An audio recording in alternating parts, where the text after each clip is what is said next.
ថ្ងៃនេះជាថ្ងៃប្រមាញ់ហើយគោដៃគឺជាកូនប្រុសរបស់ឧត្តមសេនីយ៍គីមវ៉ុនបងប៉ុន្តែហេតុអ្វីបានជាទាហានចក្រភពតាមប្រមាញ់កូនមេខ្លួនឯងចឹងព្រោះតែក្មេងនេះកើតមកគ្មានម៉ាណាក្នុងពិភពលោកដែលមនុស្សគ្រប់គ្នាសិតតែមានវេទមន្តសម្រាប់គ្រួសារដែលងប់ងល់នឹងអំណាចការមានកូនប្រុសដ៏ខ្សោយគឺជារឿងអាម៉ាស់បំផុតដូច្នេះឪពុកបង្កើតគេបានបញ្ជាឲ្យកម្ចាត់ក្មេងនេះចោលតែម្ដងមេតបរងចឹងត្រូវបានបញ្ជាឲ្យសម្លាប់ក្មេងនេះប៉ុន្តែគេគ្មានកម្លាំងសូម្បីសម្លាប់សត្វរួយផងដូច្នេះចុងបានចាក់ទៅលុះពោះក្មេងនោះរួចបោះទម្លាក់ពីលើច្រាំងចោតជ្រូកនោះខ្ពស់ខ្លាំងសូម្បីតែដេតភូលក៏មិនអាចរស់ដែរពេលយកពួកទាហានបានទៅទីនោះដើម្បីពិនិត្យមើលថាតើគេពិតជាស្លាប់ឬនៅក្រោយពីរកអស់ច្រើនម៉ោងទីបំផុតពួកគេបានរកឃើញគេហើយទស្សនភាពនោះធ្វើឲ្យគ្រប់គ្នាហឹបមាត់លេងរួចព្រោះក្មេងនេះត្រូវបានគេទម្លាក់ពីកំពូលភ្នំប៉ិនអេវ៉ារ៉េសជាមួយនឹងរបួសធ្លុះពោះយ៉ាងធំតែគេបែរជាអង្គុយធ្វើមិនដឹងទៅវិញស្អីគេនឹងស្រាប់តែគេចាប់ផ្ដើមបញ្ចេញធម្មពលពណ៌បៃតងចេញមកទាហានម្នាក់ភ័យស្លន់ស្លោហើយក៏ស្ទុះទៅវាយប្រហារគេប៉ុន្តែក្មេងនោះឃើញការវាយប្រហារក៏គេចរួចដាល់បរោះនោះវិញធ្វើឲ្យកងទ័ពទាំងមូលឈរស្លាងកាំងតែម្ដងពេលអ្នកផ្សេងទៀតដកដាវចេញមកក្មេងនោះបានយកកាក់3ចេញពីហៅប៉ៅហើយគប់យ៉ាងខ្លាំងទម្លុះលលាក្បាល3នាក់ក្នុងពេលតែមួយកងទ័ពដែលសល់បានសម្រុកចូលទៅប៉ុន្តែក្មេងដែលធ្លាប់តែអន់រូបនេះកំពុងតែវាយកំទេចពួកកងទ័ពវរជនយ៉ាងងាយស្រួលមនុស្សចុងក្រោយដែលនៅសល់បានដកកំភ្លើងបានសម្ដៅទៅចំណុចខ្សោយរបស់គីក្មេងនេះគ្រាន់តែគេចពីក្រកកំភ្លើងហើយថាគេយឺតទៀតគេបានចាប់កងមេតបរងរួចញញឹមហើយក៏បានសម្លាប់សត្រូវចុងក្រោយនោះដោយគ្មានស្នាមរបួសសូម្បីតែបន្តិចលើខ្លួនប៉ុន្តែតើមានរឿងអ្វីកើតឡើងចំពោះក្មេងនេះមិនបានធ្លាក់ជ្រោះគ្មានវេទមន្តសោះស្រាប់តែប្រែក្លាយទៅជាប្រលីបែបនេះនេះគឺគីមថេជូហើយអ្វីដែលទាហានមិនបានដឹងនោះគឺពេលកំពុងធ្លាក់ព្រលឹងគេត្រូវបានទាញចូលពិភពផ្សេងហើយបានជួបបរិសុទ្ធចំណាស់ម្នាក់គាត់គឺតានកូនអាក់ដែលជាបីសាច់ពឹកកំពូលគាត់ជាគ្រូដ៏ខ្លាំងម្នាក់ដែលបានគ្រប់គ្រងពិភពលោកគាត់ដោយកំទេចគ្រប់គ្នាពេលព្រលឹងភ័ព្វគ្នាពួកគេបានចែករំលែកការចងចាំគ្នាហើយដឹងថាពួកគេជាមនុស្សតែមួយក្នុងពិភពស្របគ្នាគ្រាន់តែជីវិតរបស់ពួកគេខុសគ្នាស្រឡះបរិសុទ្ធចំណាស់បានក្លាយជាអ្នកខ្លាំងបំផុតក្នុងពិភពគាត់ចំណែកក្មេងនេះជាសម្រាមក្នុងគ្រួសារដែលត្រូវគេសម្លាប់បន្ទាប់មកតាំងបានប្រទេសចំណេះដឹងក្បាច់គុណនិងអាចកំបាំងធម្មពលឈីទាំងអស់ឲ្យទៅក្មេងនោះរួចបញ្ជូនគេមកចូលខ្លួនវិញដើម្បីក្លាយជាអ្នកខ្លាំងបំផុតក្នុងពិភពខ្លួនឯងពេលទេជូភ្ញាក់ឡើងភ្លាមរឿងបបោកដែលគេធ្វើគឺយករុក្ខជាតិមានពិសមកលេខជួបពុះតែម្ដងគេបានតាំងសមាធិបំផ្លាញពិសទៅជាធម្មពលសុទ្ធដើម្បីក្លាយខ្លួនជាថាងគូនអាក្នុងពិភពលោករបស់គេនេះហើយជាមូលហេតុដែលពេលទាហានរកគេឃើញគេកំពុងអង្គុយសមាធិបញ្ចេញធម្មពលពណ៌បៃតងក្រោយកំទេចទាហានអស់នោះគេមានគោលដៅតែមួយគត់គឺតាមសម្លាប់គ្រប់គ្នាដែលចង់យកជីវិតគេកងទ័ពមួយក្រុមបានត្រឡប់ទៅមូលដ្ឋានវិញហើយប្រាប់ឧត្តមសេនីយ៍ថាពួកគេឃើញកងទ័ពរបស់មេទ័ពរងត្រូវបានសម្លាប់អស់ហើយរកសាកសពក្មេងនោះមិនឃើញទេឪពុកគេកំពុងអស់ការអត់ធ្មត់ប៉ុន្តែដោយសារតែក្នុងពិភពនេះអ្នកគ្មានម៉ាណាគង់តែស្លាប់ដោយសារបរិយាកាសពោពេញដោយពីគាត់ជឿជាក់ថាក្មេងនេះគង់តែស្លាប់មិនខានប៉ុន្តែឧត្តមសេនីយ៍មិនទាន់ដឹងពីគ្រោះថ្នាក់ខាងមុខឡើយសម្រាប់ក្មេងនោះទៅប៉ុន្មានថ្ងៃក្រោយមកនៅតំបន់ព្រំដែនសត្វវេទមន្តនៃភ្នំម៉ោងជេរីតួឯកយើងកំពុងឈរគួយគុណទេសភាពពីកន្លែងនោះទីក្រុងជេរីគឺអាចមើលឃើញទៅមូលពេលគេសួរថាទៅឃើញទេសភាពនេះលើកដំបូងមែនទេយុវជននោះបានឆ្លើយថាគេទៅមកទីនេះថ្មីមែនបុរសពុកមាត់នោះដឹងភ្លាមថាយុវជនម្នាក់នេះប្រកាសជាមិនសូវដឹងរឿងរ៉ាវច្រើនពីទីក្រុងរបស់គេទេនៅឆ្នាំ2026ជេរីគ្រាន់ជាទីក្រុងតូចមួយនៅកូរ៉េមុនចូលរួមជាមួយចក្រភពម៉ោងជេរីជាកន្លែងសម្បូរទៅដោយបិសាចដែលត្រូវការកម្ចាត់ជាបន្ទាន់ទើបអធិរាជបានប្រែក្លាយជេរីទៅជាទីក្រុងសេរីមួយវាផ្ដល់អត្ថប្រយោជន៍ច្រើនដូចជាពន្ធទាបលើផលិតផលសត្វវេទមន្តនិងការបើកចំហឲ្យមានបទល្មើសដោយសារតែគ្មានច្បាប់ទីក្រុងនេះក៏សម្បូរទៅដោយពួកអ្នកខ្លាំងដែលប្រញាប់មកប្រមាញ់សត្វវេទមន្តខណៈដែលបរិសុទ្ធនោះនៅតែបន្តនិយាយរាយរាប់មិនឈប់តួឯកយើងក៏បានប្រាប់ឲ្យគាត់ចូលដល់សាច់រឿងតែម្ដង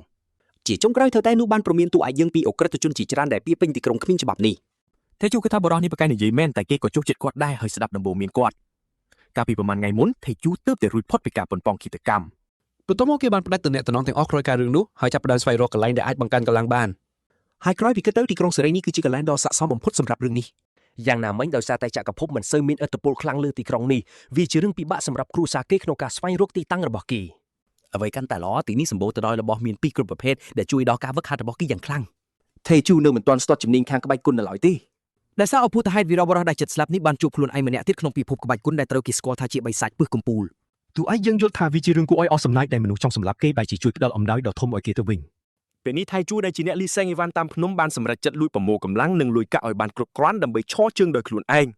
ពេលនោះមេក្រុមបានសួរពីយោបល់របស់គេថាតើនរណាខ្លាំងជាងគេនៅក្នុងក្រុម Hunter មួយនេះបុរសចំណាស់បានចង្អុលទៅកាន់យុវតីហ៊ីនអូលដ៏ក្មេងខ្ចីដែលជានារីភ្ញាក់ដឹងខ្លួនកម្រិតធម្មតាម្នាក់ក្នុងនាមជាអ្នកភ្ញាក់ដឹងខ្លួនកម្រិតធម្មតានាងមានឋានៈខ្ពស់ជាងអនុសេនីយ៍ឯកដែលតួឯកយើងទើបតែបានសម្លាប់ចោលមួយកម្រិតតែមិនដឹងមូលហេតុអីនាងបែរជាមានអាការៈចម្លែកស្រាប់តែពេលនោះអ្នកភ្ញាក់ដឹងខ្លួនរូបនេះក៏បានស្លាប់បាត់ស្មារតីតែម្ដងនាងបានដួលសន្លប់ទៅលើដីបន្ទាប់ពីត្រូវសត្វមូសខ្លាបំផ្លាញខ្លួនខំដែលធ្វើឲ្យមនុស្សគ្រប់គ្នានៅទីនោះមានការផាត់ភ័យយ៉ាងខ្លាំងចំណែកថៃជូវិញគេមិនយល់សោះថាហេតុអីបានជាត្រូវឆោឡោខ្លាំងម្ល៉េះភ្លាមនោះក៏មានម្នាក់ចេញមុខមកដោះស្រាយបញ្ហានេះនារីសក់ក្រហមជាមួយដបងវេទមន្តបានប្រមូលធម្មពលទាំងអស់រួចបញ្ចេញអាការៈវិរុទ្ធដុំភ្លើងដ៏ធំមួយកាប់ទូដ៏ខ្លាំងក្លាមួយក៏បានកាត់ឡើងហើយវាបានបញ្ចប់ជីវិតសត្វមូសដ៏គួរឲ្យខ្លាចមួយនោះភ្លាមពេលសួរពីមូលហេតុដែលនាំឲ្យមានការភ័យស្លន់ស្លោមេក្រុមបានបញ្យល់ថាសត្វល្អិតនេះមានធម្មពលដែលអាចធ្វើឲ្យម៉ាណារលីបាត់ជាបណ្ដោះអាសន្នបាន អ្នកភ្នាក់ដឹងខ្លួនខ្លះអាចសន្លប់ពីវាខំហើយវាមិនចម្លែកទេដែលគ្រូគ្នាភ័យនោះព្រោះមានក្រុម Hunter ជាច្រើនបានស្លាប់បាត់បង់ជីវិតដោយសារតែមូសមួយក្បាលនេះឯងតាមរយៈការចងចាំរបស់អ្នកលេងគុណដែលជាអតីតជាតិតួឯកយើងបាននឹកឃើញពីប្រភេទថ្នាំពុលមួយដែលមានសភាពស្តៀងទៅនឹងពិសរបស់សត្វមូសនេះខ្លាំងណាស់ហើយនេះហើយទើបគេសម្រេចចិត្តយកឱកាសនេះទៅពិនិត្យមើលនារីរងគ្រោះដោយប្រើប្រាស់ក្បាច់គុណវិញ្ញាណពុះរបស់គេអ្វីដែលគេបានរកឃើញពិតជាធ្វើឲ្យគេចាប់អារម្មណ៍យ៉ាងខ្លាំង Hunter ម្នាក់បានចាប់ដើមយកខ្លួនព្រោះតំបន់នេះមិនគួរណាមានសត្វមូសនោះទេ ហេតុដូច្នេះគេក៏ងាកទៅប្រាប់មេក្រុមថាពួកយើងគួរតែដកថយវិញល្អជាងដែលសំណើនេះក៏ត្រូវបានមេក្រុមយល់ព្រមភ្លាមស្រាប់តែពេលនោះមានចលនាអ្វីមួយយ៉ាងនៅក្នុងព្រៃស្មៅមេក្រុមបានភ្ញាក់ផ្អើលយ៉ាងខ្លាំងហើយគេក៏បានស្រែកប្រាប់សមាជិកក្រុមទាំងអស់ឲ្យត្រៀមខ្លួនសម្រាប់ប្រយុទ្ធ ប៉ុន្តែពិតទៅវាគ្រាន់តែជាទន្សាយកតុយវ័យមួយក្បាលប៉ុណ្ណោះវាជាសត្វដែលខ្សោយជាងគេបំផុតហើយក៏ជាសត្វពិសោធន៍ដ៏ល្អមួយដែរព្រោះវាអាចបន្តពូជបានលឿនខ្លាំងមែនទែន ពេលឃើញបែបនេះសមាជិកពេញមួយក្រុមមានអារម្មណ៍ធូរស្រាលពួកគេគិតថាខ្លួនឯងចិត្តតែភ័យព្រួយអត់ប្រយោជន៍ ប៉ុន្តែពួកគេមិនបានដឹងទេថាគ្រោះថ្នាក់ពិតប្រាកដកំពុងតែខិតជិតមកដល់ហើយមិនទាន់តែបានដឹងខ្លួនផងមេក្រុមនឹង Hunter ដែលនៅក្បែរនោះត្រូវបានកាត់ក្បាលដាច់ភ្លាមត្រឹមតែមួយប្រព្រឹត្តភ្នែកសោះសមាជិកក្រុម2នាក់បានបាត់បង់ជីវិតបាត់ទៅហើយ ពួកមនុស្សកំពុងតែរងការវាយប្រហារដោយពពួកអកដែលជាសត្វចម្លែកដ៏កាចសាហាវបន្លឺសំឡេងក្រហមយ៉ាងកងរំពងពេញទីនោះឃើញស្ថានភាពបែបនេះគ្រូមន្តអាគមរូបនោះបានសម្រេចចិត្តបង្វែរចំណាប់អារម្មណ៍បិសាចដើម្បីទិញពេលវេលាឲ្យក្រុមរបស់នាងបរិសុទ្ធចំណាប់បានងាកមកមើលតួឯកយើងថៃជូបានប្រាប់គាត់មិនបាច់ចាំគេទេព្រោះគេសម្រេចចិត្តនៅទីនេះហើយ បុរសចំណាប់ជាយាមហាមឃាត់ដែលប្រាប់ថាអ្នកលីសាំងដូចជាពួកគេមិនអាចជួយអីបានទេប៉ុន្តែថៃជូនៅតែតាំងចិត្តថានឹងចូលរួមជួយដោះស្រាយបញ្ហានេះនិយាយចប់គេក៏បានប្រកល់រាងកាយនារីកាន់ដោដែលកំពុងសន្លប់នោះទៅឲ្យបុរសចំណាស់ថៃជូប្រាប់ឲ្យគាត់ប្រញាប់រត់ខ្លួនទៅដោយគេធានាថានឹងនៅជួយពីក្រោយបន្តិចបន្តួចប៉ុណ្ណោះលឺបែបនេះបុរសចំណាស់ក៏ចាប់ដើមរត់ចេញទៅព្រមទាំងផ្ដាំឲ្យមិត្តរបស់គាត់ថែរក្សាខ្លួនឲ្យបានល្អបន្តិចក្រោយមកតួឯកយើងសង្កេតឃើញថាចលនារបស់សត្វចម្លែកទាំងនោះហាក់ដូចជាស៊ីចង្វាក់គ្នាចម្លែកណាស់ងាកមកមើលនារីវេទមន្ទនឯនេះវិញនាងកំពុងតែប្រើជំនាញវាយប្រហារទៅលើពពួកអកទាំងនោះមិនឈប់ដៃពេលនោះនាងក៏ក្រឡេកឃើញអកមួយក្បាលកំពុងតែសម្ដៅទៅរកថៃជូឃើញបែបនេះនាងបានឈរជើងយ៉ាងរឹងមាំហើយសម្រេចចិត្តបញ្ឈប់សត្វចម្លែកនោះភ្លាមតែម្ដងដោយប្រើដុំភ្លើងតែមួយប៉ុណ្ណោះសត្វអកនោះក៏ត្រូវបានដោះស្រាយរួចរាល់ថៃជូបានគប់ច្រមុះរបស់គេព្រោះតែធុំក្លិនសាច់ខ្លោចដែលគួរឲ្យខ្វើមរអាំនោះស្រាប់តែពេលនោះគេសង្កេតឃើញរឿងដ៏គួរឲ្យរន្ធត់មួយថៃជូស្រែកប្រាប់ឲ្យនាងអោនចុះហើយមិនទាន់តែបានដឹងខ្លួនស្រួលបួលផងក៏មានដាវមួយកាប់សម្ដៅកញ្ចឹងកនាងពីក្រោយចំណែកឯនៅឋានសួគ៌ឯណោះវិញក្បែរបឹងដ៏ស្ងប់ស្ងាត់មួយបិសាចពីកំពូលដែលទើបតែបានឈានជើងចូលមកកាន់ទីនេះកាលពីមួយខែមុនគាត់បានគិតក្នុងចិត្តថាគាត់ប្រកាសជានៅជាប់ក្នុងភពចាស់ជារៀងរហូតបើសិនជាគ្មានជំនួយពីតួឯករបស់យើងនេះនោះតាមរយៈការតបភ្ជាប់ការចងចាំបរិសុទ្ធចំណាស់រូបនេះក៏ទទួលបានចំណេះដឹងជាច្រើនពីភពផែនដីផងដែរនេះគឺជាអ្វីដែលជួយឲ្យគាត់ត្រាស់ដឹងហើយគោលដៅចង់ឡើងទៅកាន់ឋានៈខ្ពស់ជាងនេះក៏ត្រូវបានសម្រេចជាស្ថាពរទោះជាយ៉ាងនេះក្តីវាគឺជាកំហុសរបស់គាត់ដែលមិនបានដឹងរឿងនេះតាំងពីដំបូងព្រោះការពិតទៅឋានសួគ៌មួយនេះប្រៀបបានទៅនឹងមន្ទីរពេទ្យឆ្កួតដ៏ស៊ីវិល័យមួយអញ្ចឹងគាត់ពិតជាតក់ស្លុតណាស់ពេលឃើញទីនេះពោពេញទៅដោយមនុស្សឆ្កួតគ្រប់ប្រភេទបែបនេះហើយនៅក្នុងខ្សែភ្នែករបស់បិសាចពីបណ្ដាស្ថាបនិកបកនិងកពូលអ្នកខ្លាំងទាំងអស់នោះក៏មានសភាពមិនខុសគ្នាដែរពេលឃើញពួកគេម្នាក់ៗគ្មានសុជីវធម៌បែបនេះបរិសុទ្ធចំណាក៏ដឹងខ្លួនថាវាជារឿងដ៏ល្ងងខ្លៅដែលខំចំណាយពេលមួយជីវិតដើម្បីស្វែងរកការត្រាស់ដឹងទោះយ៉ាងណាក៏ដោយគាត់មិនអាចប្រកែកបានទីថាការចែករំលែកព្រលឹងជាមួយរូបគាត់ផ្ទាល់ក្នុងវ័យក្មេងគឺជាបទពិសោធន៍ដ៏រីករាយមួយហើយនេះហើយទៅបិសាចរូបនេះចាប់ដើមនឹកគិតថាតើអ្នកស្នងតំណែងរបស់គាត់កំពុងតែយ៉ាងម៉េចទៅហើយពួកគេទាំងពីរនាក់ជាមនុស្សតែមួយប៉ុន្តែដោយសារតែមជ្ឈដ្ឋានខុសគ្នាទើបម្នាក់ខ្លាចជាគ្រូដ៏ខ្លាំងពូកែដែលមានគេគោរពកោតខ្លាចចំណែកម្នាក់ទៀតត្រូវបានគេចាត់ទុកជាមនុស្សគ្មានបានការហេតុនេះហើយទើបបរិសុទ្ធចំណាស់សង្ឃឹមថាសមត្ថភាពរបស់គាត់អាចជួយផ្លាស់ប្ដូរជោគវាសនារបស់គេបានដើម្បីយកឈ្នះអ្នកខ្លាំងបំផុតក្នុងโลกនេះថេជូត្រូវតែហាត់ក្បាច់គុណពឹសថ្មីរបស់គេឲ្យដល់កម្រិតផ្កាយ7បរិសុទ្ធចំណាស់ចាប់ផ្ដើមស្រមៃដល់ពេលដែលគាត់ជួបខ្លួនឯងកាលនៅក្មេងម្ដងទៀតហើយថាតើគាត់អាចបង្រៀនអ្វីខ្លះដល់ក្មេងនោះពេលគាត់កំពុងគិតយ៉ាងជ្រៅស្រាប់តែមានរបស់មួយគប់សម្ដៅមកគាត់នោះគឺជា Sword Immortal ដែលសម្រាប់ចិត្តមករុករឹង Poison Demon ព្រោះហ៊ានមើងងាយវិជាដាវទាំងដែលខ្លួនត្រឹមជាអ្នកចរកំបិតនិយាយចំអ្នកដែលបបង់ការត្រាស់ដឹងក៏ស្ទុះចូលវាយបរិសុទ្ធចំណាស់ម្នាក់ទៀតទាំងកំបិតនៅក្នុងដៃងារបើផែនដីពេលពួកអកត្រូវភ្លើងដុតខ្លោចនារីនោះឃើញរឿងគួរឲ្យខ្លាចប៉ុន្តែនាងគ្មានពេលគិតពីមុខដាវនោះឡើយឃើញភាពទន់ខ្សោយរបស់នាងទូឯកគ្មានជំរឿសក្រៅពីចេញមុខទេដូច្នេះគេក៏សម្រេចចិត្តចូលទៅគ្រប់គ្រងស្ថានភាពនេះគេវាយនាងឲ្យស្លាប់សិនបន្ទាប់មកថៃជូស្ទុះទៅមុខដោយសម្រេចចិត្តប្រើជំនាញ AOE ថ្មីដែលគេទៅរៀនចេះភ្លាមនោះការជាច្រើនបានធ្លាក់ចុះមកដោយព្យុះពេលគេប្រើវិជាកំបិតហោះ Dagger Burst ពួកអាខំត្រូវបានផ្ដួលយ៉ាងលៀនដោយការដុតសាហាវទាំងនោះ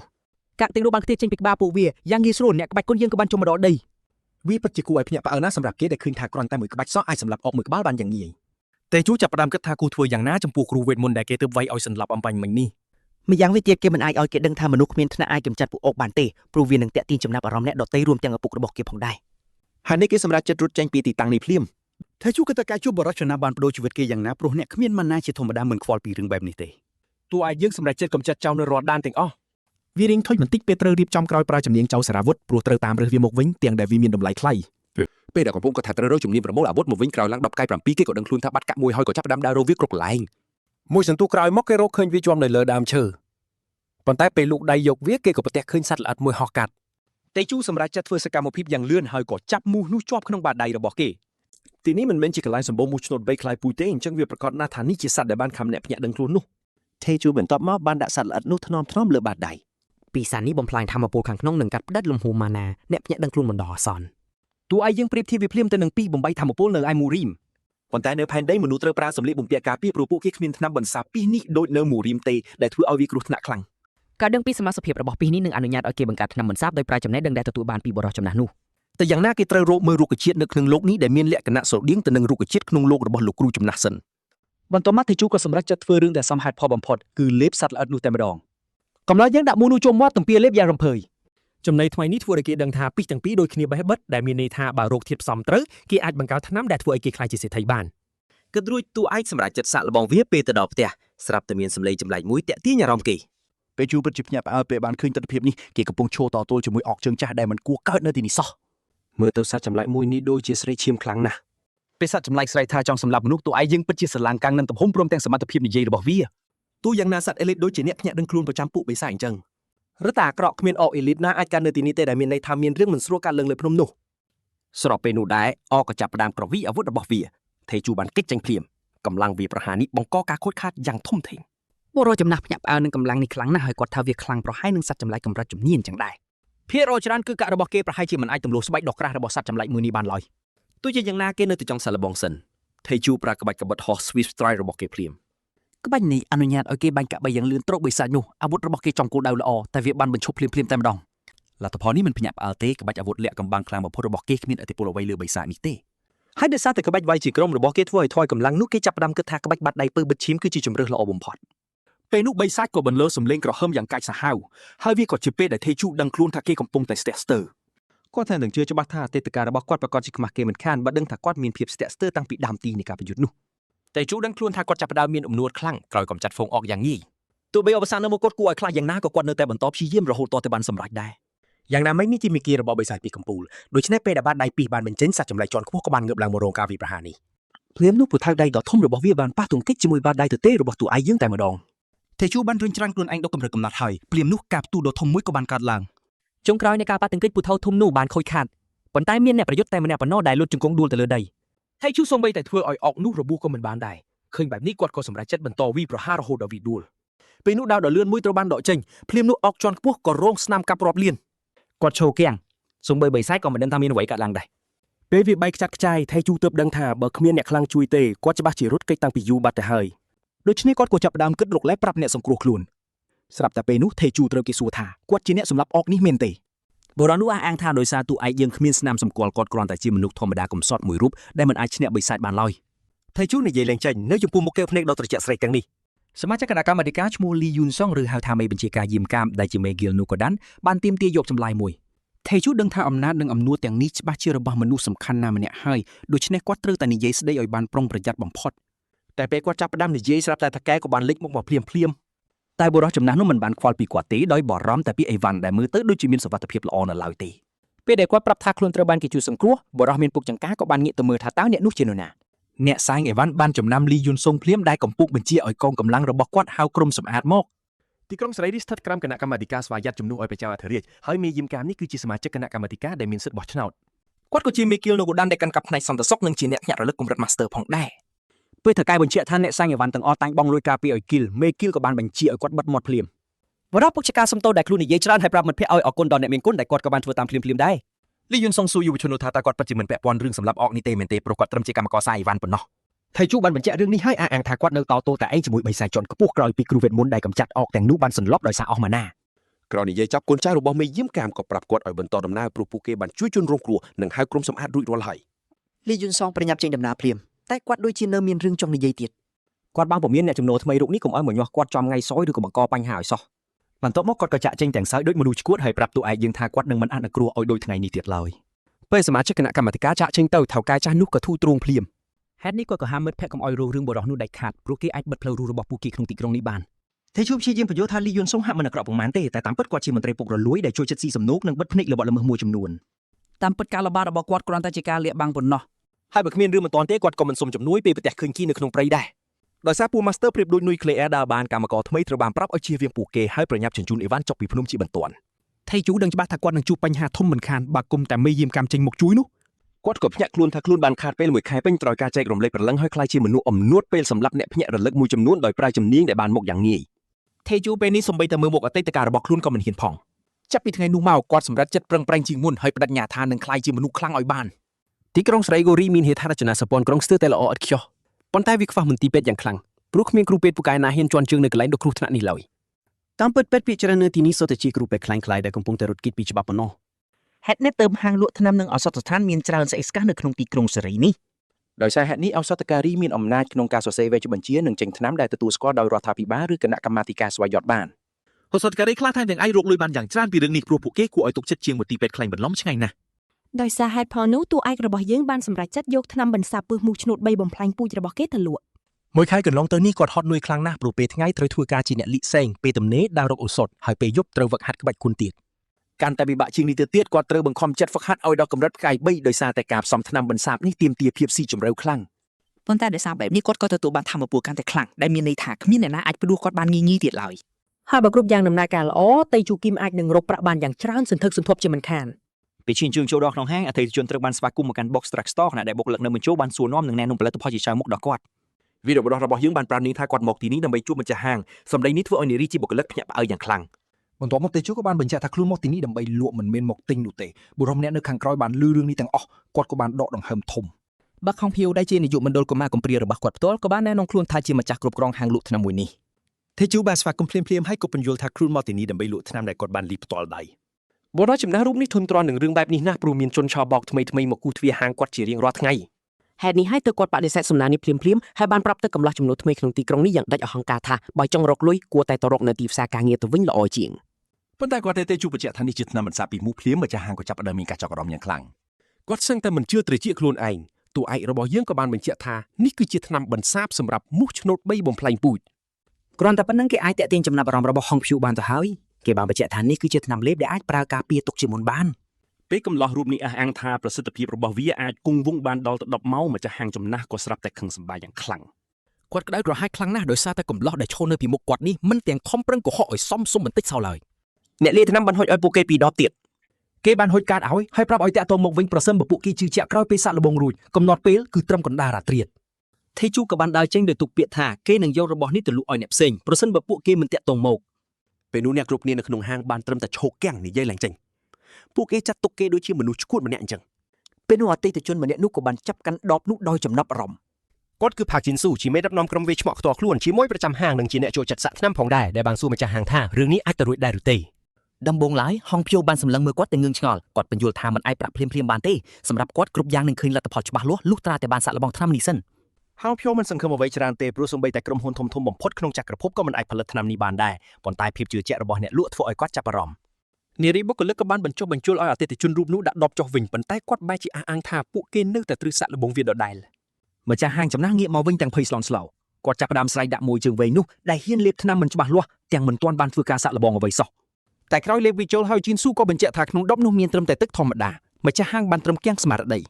ដោយសារមួយរូបនេះមានបទពិសោធន៍ច្រើនខាងប្រើថ្នាំម្ចាស់ហាងក៏សួរថាតើគេមិនមានអារម្មណ៍ប្រតិកម្មអ្វីសោះពីថ្នាំនោះទេឬ តែជីនស៊ូបានអះអាងម្ដងទៀតទាំងខកចិត្តថាគាត់មិនមានអារម្មណ៍អ្វីសោះពីវាដែលមានន័យថាវាគ្រាន់តែជាទឹកធម្មតា និយាយរួចគាត់ក៏បានចាត់ទុកតួឯកថាជាជនឆោបោកហើយប្រាប់ឲ្យបរិសុទ្ធចំណាស់យកដបដែលនៅសល់ទៅបោះចោលទៅ ទោះជាយ៉ាងណាក៏ដោយហុងភៀវនៅតែមានការសង្ស័យថាតួឯកមិនមែនគ្រាន់តែជាជនឆោបោកដែលគាត់ជួបរាល់ថ្ងៃនោះទេ និយាយរួចមួយចាស់ក៏បញ្ចប់ការទិញអីវ៉ាន់របស់គាត់ គាត់នឹងក្រុមរបស់គាត់ត្រូវតែចាប់កង្កែបហើយការសាក់លបងថ្នាំលេងនេះបានធ្វើឲ្យគាត់ទៅចូលរួមយឺតយ៉ាវ ទោះបីជាផលិតផលទាំងនេះមានតម្លៃថ្លៃគួរសមក៏ដោយក៏បរិសុទ្ធម្នាក់នេះសម្រេចចិត្តបង់លុយសុទ្ធគ្រប់ចំនួនតែម្ដង ពេលទិញអីវ៉ាន់រួចរាល់មួយប្រចាំក៏បានលាម្ចាស់ហាងចំណាស់ចេញទៅ ហុងភៀវបានប្រាប់ឲ្យពួកគេប្រុងប្រយ័ត្នដោយគិតថាថេជូប្រជាជនឆោបោកយ៉ាងជាក់ច្បាស់ព្រោះគ្មានអ្នកណាអាចបង្កើតថ្នាំបន្សាបពឹសមូសនេះបានឡើយ ថ្ងៃនោះការប្រយុទ្ធសាហាវបានកើតឡើងសត្វរោមសបង្កវិនាសកម្មគ្រប់ទិសទីភ្លាមនោះការពង្រឹងខែលក៏ត្រូវបានដំណើរការ ជីនស៊ូអាចការពារខ្លួនពីការវាយប្រហាររបស់សត្វម៉ាធីនថ្មីកំបិតដែលជាធម្មតាមិនគួរលេងមុខក្នុងតំបន់នេះឡើយពេលនោះមិត្តរួមក្រុមរបស់គាត់បានក្តាប់ដាវយ៉ាងជាប់ហើយស្ទុះទៅកម្ចាត់វា នាងបានប្រាប់មេក្រុមថាពួកគេគួរតែរត់គេចភ្លាមៗទៅដោយសារពេលនេះពួកគេមានផ្លូវចេញហើយយុទ្ធនារីរូបនេះបានបង្ហើបថានាងត្រូវមុខខាប់បាត់ទៅហើយអក្សរស្ពុកសពុននឹងធ្វើទុកក្នុងពេលឆាប់ៗ មើលរបស់នាងសម័យចាំបន្តិចសិនព្រោះពួកគេនឹងមានសុវត្ថិភាពលុះត្រាតែសត្វម៉ាទីនចុងក្រោយដែលគេកំពុងវាយនេះត្រូវបានកម្ចាត់គឺពេលនោះគេសម្គាល់ឃើញរឿងគួរឲ្យខ្លាចមួយ ពួកមុខបំផ្លាញពូជបានលេចមុខមកហើយប្រសិនបើជីនស៊ូត្រូវពួកវាខំទៀតគេនឹងទ្រាំលែងបានជាមួយនឹងពឹសហើយធ្លាក់ខ្លួនខ្វិនមិនខាន បើគាត់ដួលសន្លប់នៅលើដីនោះក្រុមទាំងមូលនឹងត្រូវធ្លាក់ចូលក្នុងសេចក្តីស្លាប់កណ្ដាលព្រៃជាមិនខាន គាត់ចាប់5ភ័យខ្លាចថាគាត់ពិតជាត្រូវថ្នាំពុលមែនខណៈដែលខែលការពាររបស់គាត់កាន់តែខ្សោយទៅខ្សោយគាត់ឆ្ងល់ថាខ្លួនធ្វើខុសអ្វីព្រោះបានប្រយ័ត្នគ្រប់យ៉ាងក្នុងតំបន់សត្វល្អិតនេះហើយ ក្រុមទាំងមូលត្រូវបានវាយប្រហារដល់មិននឹងខ្លួនពីសត្វ Blade Tooth Martin ដែលលេចមុខភ្លាមៗក្នុងទឹកដីកង្កែបផ្លែពូជ ការវាយប្រហារដ៏គួរឲ្យភ្ញាក់ផ្អើលនេះបានបំផ្លាញឈុតការពារសត្វល្អិតរបស់ក្រុមទាំងមូលតែម្ដងមេក្រុមចាប់ផ្ដើមបន្ទុកខ្លួនឯងព្រោះតែភាពខ្ជិលខ្ជានិងការភ័យស្លន់ស្លោរបស់គេធ្វើឲ្យត្រូវរបួសដំបូងឡើយសមាជិកក្រុមដែលត្រូវសត្វល្អិតខំបានសម្រេចចិត្តដកថយត្រឡប់ក្រោយភ្លាមៗប៉ុន្តែមិនដឹងហេតុអ្វីសត្វទាំងនោះបានរាំងភ្លោគេខ្លួនធ្វើឲ្យពួកគេគ្មានជំរឿក្រៅពីប្រយោជន៍នោះទេជីងសូត្រូវការធម្មពលតែបន្តិចទៀតប៉ុណ្ណោះដើម្បីផ្ដួលសត្វម៉ាទីងចុងក្រោយនឹងរស់រានមានជីវិតចំពេលនោះអ្នកកាន់ដាវបានស្រែកព្រមានគាត់ពីការវាយប្រហារដែលកំពុងតែហោះមកពេលនោះតើមេក្រុមបានឃើញរឿងដ៏គួរឲ្យរន្ធត់បិសាចនោះបានវាយប្រហារយ៉ាងធ្ងន់ធ្ងរបំផុត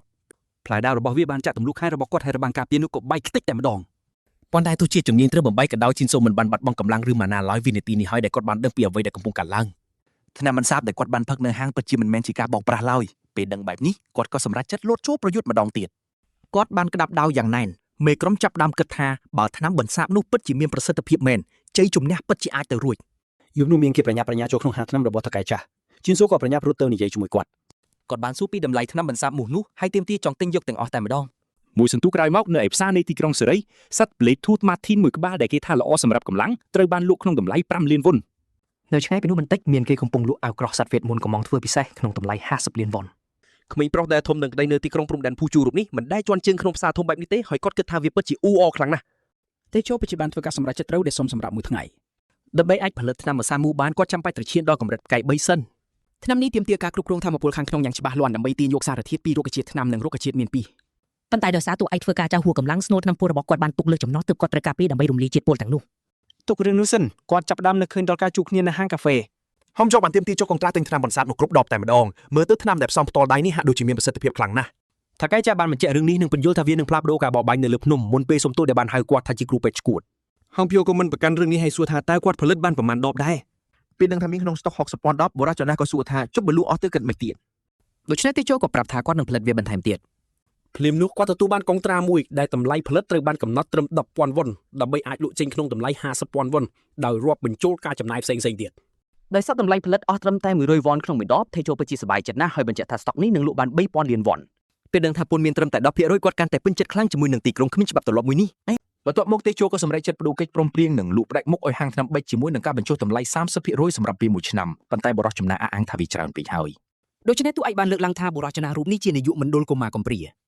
ក៏បានបន្ថែមថាបើតាមសម្ដីអ្នកគ្រប់គ្នាថាកាយចាស់រូបនេះប្រៀបដូចជាឪពុករបស់ក្មេងកំព្រាក្នុងទីក្រុងទាំងមូលអញ្ចឹងព្រោះហាងថ្នាំនេះបានឧបត្ថម្ភដល់មណ្ឌលកុមារកំព្រាតេជោប្រកាសថានេះជាវិធីជួយរបស់គាត់ដើម្បីដោះដូរជាមួយនឹងកន្លែងធ្វើការសម្រាប់ផលិតថ្នាំបន្សាបនោះហុងភីអូរំភើបនឹងសេចក្តីសុបិរោះនេះណាស់ក៏ធានាថាគាត់មានកន្លែងដ៏ស័ក្តិសមបំផុតសម្រាប់គេគ្រាន់តែនិយាយចប់កិច្ចព្រមព្រៀងក៏ត្រូវបានចុះហត្ថលេខាភ្លាម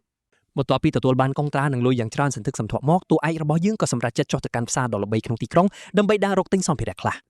គាត់ចាប់ផ្ដើមមើលគ្រប់កន្លែងដើម្បីរករៀបរបស់ណាដែលល្អពេលនោះស្រាប់តែមានគេសួរគាត់ថាចង់បានអាវុធទេពេលសួរថានិយាយជាមួយគាត់មែនទេបុរសនោះក៏ឆ្លើយយកព្រមហើយអះអាងថាហាងខ្លួនល្អដាច់គេក្នុងក្រុងបុរសតំពេរៀងធំដូចយៈធ្វើកាយវិការដោយជោជោនោះថែមទាំងសន្យាបញ្ចុះតម្លៃពិសេសឲ្យតួឯកទៀតពេលឃើញគេសង្ហាបែបនេះ ថាចូលមានអារម្មណ៍ថាខ្ពើមរអមហើយនិយាយថាគាត់មិនចង់ទិញអ្វីទាំងអស់ ដោយចាប់ស្មាគាត់ជាប់ជាងដាវនោះបានទទូចឲ្យអ្នកចំណូលថ្មីរូបនេះចូលលេងរោងជាងដ៏ស្ងាត់ចង្ងំរបស់គាត់ ជាងដាវនោះមើលទៅធម្មតាហើយអាចត្រឹមជាជាងសាមញ្ញម្នាក់ប៉ុណ្ណោះប៉ុន្តែបែរជាអាចរុញមនុស្សដែលឈានដល់ក្បាច់គុណក្កៃ3បានយ៉ាងងាយទៅវិញ ដូច្នេះគាត់អាចនឹងជាជាងដៃឯកលាក់មុខក៏ថាបានពេលចូលមកដល់ក្នុងហាងបន្ទាប់ពីបានកលេចមើលខែលដាវញញួរនឹងក្បត់ខ្លីរួចមកតួឯកត្រូវបានគេសួរពីចំណាប់អារម្មណ៍ទៅលើស្នាដៃទាំងនោះ ដោយឃើញថាគាត់មានការកោតសរសើរជាងដាវក៏អះអាងម្ដងទៀតថាគាត់គឺជាជាងពូកែបង្ធាត់ប្រចាំទីក្រុងនេះ នៅពេលនោះអ្នកលេងគុណពឹលសម្រាប់ចិត្តប្រើធម្មពលរបស់គេ ជាងដៃម្នាក់នោះនិយាយពិតមែនផ្ទុយពីរូបរាងខាងក្រៅស្នាដៃអាវុធរបស់គាត់គឺល្អអស្ចារ្យ ឃើញបែបនេះគេក៏សម្រេចចិត្តកំងអាវុធរាប់រយដើមដោយដែលបានគូនៅលើកណ្ដាស់ ពេលមើលគំនូរកំបិតហោះស្លឹកសាម៉ៅជាងដៃចាប់អារម្មណ៍នឹងទំហំដ៏ទូចរបស់វាហើយសួរថាតើនេះសម្រាប់ប្រើផ្ទាល់ខ្លួនឬយ៉ាងណា បរិសុទ្ធទំប៉ែនោះបញ្យល់ថាដើម្បីឲ្យកំបិតនេះមុតល្អគេត្រូវប្រើដែកម៉ាណាសម្រាប់លុតវាឡើង ថេជូសួរថាតើគាត់អាចធ្វើវាបានទេបរិសុទ្ធនោះងក់ក្បាលតែប្រាប់ថាមិនអាចធ្វើរួចភ្លាមៗទេព្រោះកំពុងខ្វះវត្ថុធាតុដើមក្រោយពីកាត់លៃនឹងបញ្ចុះតម្លៃឲ្យអតិថិជនសង្ហាជាងដៃទាប្រាក់សរុប250លានវុនហើយត្រូវកក់មុន 10% តម្លៃថ្លៃកប់ពពកសម្រាប់អាវុធប្រើបានតែម្ដងនេះមិនមែនជារឿងចម្លែកសម្រាប់តួឯកយើងទេគេក៏សម្រេចចិត្តបង់លុយទាំងអស់តែម្ដងទៅ និយាយចប់ជាងដៃសន្យាថានឹងផ្ញើគំរូដំបូងទៅឲ្យគេពេលដែលធ្វើរួចមុននឹងលាចេញទៅ រៀបចំរឿងអាវុធរួចរាល់ហើយពេលនេះតួឯកយើងត្រូវរកអាវក្រោះម្ដង ដោយសារគេត្រូវការអាវមានហៅប៉ៅច្រើនដើម្បីលាក់កំបិតគេគិតថាគួរតែរកអាវធំវែងដូចលោកគ្រូចាស់របស់គេ តែពេលសម័យមើលទៅគេដឹងថាវានឹងមើលទៅកំប្លែងស្លាប់ហើយទើបសម្រេចចិត្តរើសយកសម្លៀកបំពាក់បែបសម័យវិញ តែពេលកំពុងគិតថាគួរទិញខោអាវបែបណាស្រាប់តែមានគេដៃចូលមកក្បែរ ទេជោចាប់អារម្មណ៍យ៉ាងខ្លាំងនារីមានត្រចៀកកញ្ជ្រោងហួចខិតតបានឲ្យគេហើយប្រាប់ថាហាង Flame Boutique ទើបតែបញ្ចេញម៉ូដថ្មីហើយកំពុងដាក់តាំងអាវធំផងដែរទេជោដឹងភ្លាមថាអាវស្បែកគឺជាជំរឿដ៏ល្អបំផុតសម្រាប់ជំនួសអាវវិញបុរាណនោះ ស្រាប់ពេលនោះនៅកន្លែងផ្សេងក្នុងទីក្រុងខណៈដែលពួកគេទាំងពីរកំពុងដើរលេងក៏បានប្រទះភ្នែកឃើញប្រាសាទមួយម្នាក់សក់វែងគិតថាវាជារឿងគួរឲ្យអស់សំណោចដែលមានកំពែងព័ទ្ធជុំវិញទីក្រុងក្នុងសម័យនេះទៅវិញ មិត្តភក្តិសក់ខ្លីក៏យល់ស្របហើយបញ្យល់ថានេះជាកន្លែងពិសេសសម្រាប់អ្នកធំៗដែលអាចជិះទូកចូលបានប៉ុណ្ណោះ នារីដែលកំពុងនិយាយពីទម្លាប់អ្នកមានក្នុងក្រៅនេះគឺជូយូនហ៊ីជាអ្នកស្នងមរតកក្រុមហ៊ុន Baekdu និងជាសិស្សសាលាយោធាអ្នកនៅក្បែរនេះយល់ថានាងគួរឲ្យខ្លាចបន្តិចក៏សួរថាមិនបានជាខំមកដល់ទីក្រុងនេះគ្រាន់តែដើម្បីឲ្យស្បែកកញ្ជ្រោងមួយនឹងតាមពិតទៅអាវនោះធ្វើពីស្បែកកញ្ជ្រោងវេទមន្តស៊ីបេរីដ៏កម្រវាមានថាមពលការពារខ្ពស់ហើយស័ក្តិសមបំផុតសម្រាប់ទាំងរដូវរងានិងរដូវក្តៅលើបែបនេះមិនសោកពណ៌ទឹកក្រូចក៏យល់ស្របថាអានេះពិតជាមានតម្លៃស័ក្តិសមនឹងចំណាយពេលថ្ងៃឈប់សម្រាកមកក្រោកមែនទោះបីជាលោកតារបស់នាងជាប្រធានក្រុមហ៊ុនបានឲ្យកាត់ខ្មៅមួយនាមក៏ដោយក៏យុនហ៊ីបដិសេធដោយប្រាប់ថានាងនឹងចាយលុយខ្លួនឯង ពេលនោះរថភ្លើងក៏បានមកឈប់នៅផ្សារគូរីអ្នកដំណើរទាំងអស់ក៏នាំគ្នាចុះសិស្សសាលាយោធារូបនេះប្រាប់លេខាគីមថាពួកគេមិនគួរខ្ជះខ្ជាយពេកទេត្រូវតែទៅហាងនោះឲ្យលឿនញៀងមកមើលទូឯកយើងវិញគេក៏សម្រេចចិត្តថាយកអាវស្បែកគឺល្អជាងអាវធំវែងបន្តិចក្រោយមកពេលចូលដល់ក្នុងហាងទេជោប្រាប់ថាមានគេហុចខិតតបានឲ្យគាត់នៅខាងក្រៅលេខាចាប់ផ្ដើមសង្ស័យដោយគិតថាបរិះនេះក៏ចង់បានអាវនោះដែរពេលនោះម្ចាស់ហាងក៏ចេញមកស្វាគមន៍គេចូលមកកាន់ Flame Boutique មុននឹងដឹងថាគេមើលតែមុខស្តៀងថាចូលចំណាំនារីនៅពីមុខគាត់មិនបានទេតែនាងចំណាំគាត់បានភ្លាមថាគាត់ជាអ្នកលីសែងអីវ៉ាន់នារីនោះប្រាប់បញ្ជាក់ថាពួកគេធ្លាប់នៅក្នុងក្រុមតែមួយកាលពី1ខែមុនពេលអកវាយប្រហារពេលនៅឃើញដល់គ្រូមុនអាគមរូបនេះទូឯកយើងក៏សួរនាងពីមូលហេតុដែលនាងមកទីនេះនារីនោះបញ្យល់ថាហាងនេះជាការងារចម្បងរបស់នាងឯការធ្វើជាគ្រូមុនអាគមគ្រាន់តែជារបររកប្រាក់បន្ថែមប៉ុណ្ណោះហើយនាងខំតាមរកគាត់យូរមកហើយលើបែបនេះថាចូលបំរុងនឹងដើរចេញភ្លាមព្រោះពីមុនគេធ្លាប់ឲ្យមុខមាត់នាងរឿងសម្លាប់អដើម្បីជៀសវាងការចាប់អារម្មណ៍យ៉ាងណាមិញទេចូលមិនតាន់ត្រៀមខ្លួនប្រឈមមុខនឹងការប៉ັດទេពេលនារីនោះដឹងខ្លួនទើបគេសម្រេចចិត្តគិចមុខខ្លាចនាងសួរសំណួរច្រើនពេកប៉ុន្តែខណៈដែលគេរៀបនឹងដើរចេញស្រាប់តែត្រូវនាងខាត់ជាប់គ្រូមុនអាគមគ្រាន់តែចង់ដឹងថាតើអ្នកលីសែងពិតជាអ្នកដែលបានជួយសង្គ្រោះនាងមែនឬអត់ពេលសមាជិក Nogo Dan សួរថាតើនាងស្លាប់ព្រោះអស់ម៉ាណាមែនទេនាងក៏សម្រេចចិត្តតាមទឹកទៅព្រោះអ្នកជួយសង្គ្រោះនាងច្បាស់ជាមានអាចកំបាំងដែលត្រូវលាក់ទុកថាចូលព្យាយាមប្រកែកតែនារីនោះចាប់ផ្ដើមញ័រខ្លួននាងអរគុណគេចេញពីបេះដូងព្រោះដោយសារតែគេទើបនាងអាចយកសាកសពប្រធានក្រុមនិងមិត្តប្រុសរបស់នាងត្រឡប់មកវិញបានពេលឃើញនាងយំទូឯងយើងមិនដឹងថាត្រូវដោះស្រាយស្ថានភាពនេះបែបណាទេមិនអាចប្រកែកបានទេថាគេបានជួយជីវិតនាងមែនប៉ុន្តែគោលបំណងពិតប្រាកដរបស់គេគឺដើម្បីសាកល្បងសមត្ថភាពខ្លួនឯងដែលមើលទៅរៀងអាត្មានិយមបន្តិចហើយនេះហើយទើបគេគិតថាខ្លួនមិនស័ក្តិសមនឹងការដឹងគុណរបស់នាងទេពេលនោះលេខាក៏ចាប់ផ្ដើមស្រែកសម្លុតអ្នកលក់ដែលទុកឲ្យចវាយនាងរងចាំយូរគ្រូមន្តាគុំនោះបានសុំទោសភ្លាមស្រាប់តែនាងលុតជង្គង់ចុះមិនដឹងជាមានរឿងអ្វីគ្រូមន្តាគុំនោះបានសុំទោសស្ត្រីម្នាក់នោះយ៉ាងម៉ឺងម៉ាត់ដោយប្រាប់ថានាងមិនអាចលក់អាវធំនោះឲ្យបានទេថៃជូសឹងតែមិនជឿនឹងភ្នែកខ្លួនឯងលេខាបានផ្ទុះកំហឹងហើយចាប់ផ្ដើមស្រែកខ្លាំងៗដោយត្អូញត្អែថាបន្ទាប់ពីពួកគេឆ្លងកាត់ការលំបាកនិងការធ្វើដំណើរយ៉ាងឆ្ងាយស្រាប់តែត្រូវគេបដិសេធនៅពេលដែលរៀបនឹងទូទាត់លុយទៅហើយគ្រូមន្តអាគមនោះបានសុំទោសម្ដងទៀតហើយប្រាប់ថានាងពិតជាចង់លក់របស់ដែលមានតម្លៃបំផុតនៅក្នុងហាងរបស់នាងទៅឲ្យពួកគេប៉ុន្តែនាងរកឃើញអ្នកដែលស័ក្តិសមនឹងវាជាងនេះហើយទោះបីជានាងសន្យាថានឹងសងជំងឺចិត្តដល់អ្នកស្រីនិងលេខាក៏ដោយក៏នីតិហ៊ានវ័យក្មេងស្ដាប់លែងចូលទៅជាទៀតហើយភ្លាមនោះអ្នកស្រីបានខាត់លេខាមិនឲ្យស្រែកបន្តទៀតស្ត្រីរូបនោះក៏សម្រេចចិត្តបន្តដំណើរទៅមុខពេលដែលលេខាកំពុងស្រែករអ៊ូទួមពីភាពគួរឲ្យធុញទ្រាន់នេះស្ត្រីដ៏សំខាន់រូបនោះបានបញ្ជាក់ថាវាមិនមែនជារឿងធំដុំនោះទេពេលដែលអ្នកទៅពីដើរចេញពីហាងថេជោចាប់ផ្ដើមបារម្ភថាគេប្រហែលជាបានបង្កបញ្ហាមិនចាំបាច់មួយចំនួនហើយពេលគ្រូមន្តអាគមប្រាប់ថានាងទេដែលគួរតែជាអ្នកសុំទោសថេជោក៏បានសួរនាងថាហេតុអ្វីបានជានាងសម្រេចចិត្តរក្សាអាវធំនោះទុកលើបែបនេះស្ត្រីរូបនោះក៏និយាយចំថាអ្នកដទៃប្រកាសជាធ្លាប់ប្រាប់គេហើយថាគេពិតជាខ្សោយខាងមើលទឹកចិត្តមនុស្សណាស់ក៏ពិតទៅគេនៅតែមិនដឹងថាមានរឿងអ្វីកើតឡើងគ្រូមន្តអាគមចង់ឲ្យអាវធំដ៏មានតម្លៃនោះទៅគេថេជោពិតជាពិបាកនឹងយល់រឿងនេះណាស់គ្រូមន្តអាគមគ្រាន់តែចង់សងគុណដែលគេបានជួយសង្គ្រោះជីវិតនាងដោយផ្ដល់អាវធំស្បែកកញ្ជ្រោងប្រាក់នោះទៅឲ្យគេវីរបុរសរបស់យើងបានបដិសេធភ្លាមៗដោយប្រាប់ថាការនោះគេធ្វើតាមតែចិត្តអាត្មានិយមប៉ុណ្ណោះហើយការជួយសង្គ្រោះនាងមិនមែនជាគោលបំណងចម្បងនោះទេប៉ុន្តែស្ត្រីនោះបញ្យល់ថានាងមិនខ្វល់ពីចេតនារបស់គេទេព្រោះចុងក្រោយគេនៅតែជួយសង្គ្រោះជីវិតនាងដដែលនាងប្រាប់ថាបើគេចង់សងគុណនាងគេត្រូវតែជួយសង្គ្រោះមនុស្សឲ្យបានច្រើនថែមទៀតដើម្បីកុំឲ្យមានអ្នកស្លាប់ទៅទេដូចជាមិត្តប្រុសរបស់នាងនេះជាលើកទី1ហើយដែលមានគេអរគុណវីរបុរសរបស់យើងខ្លាំងបែបនេះគេបានរស់នៅពេញមួយជីវិតជាមួយមនុស្សអាក្រក់ប៉ុន្តែដោយសារស្ថានភាពពេលនេះគេមានអារម្មណ៍ប្លែកមួយកំពុងគ្របដណ្ដប់ក្នុងចិត្ត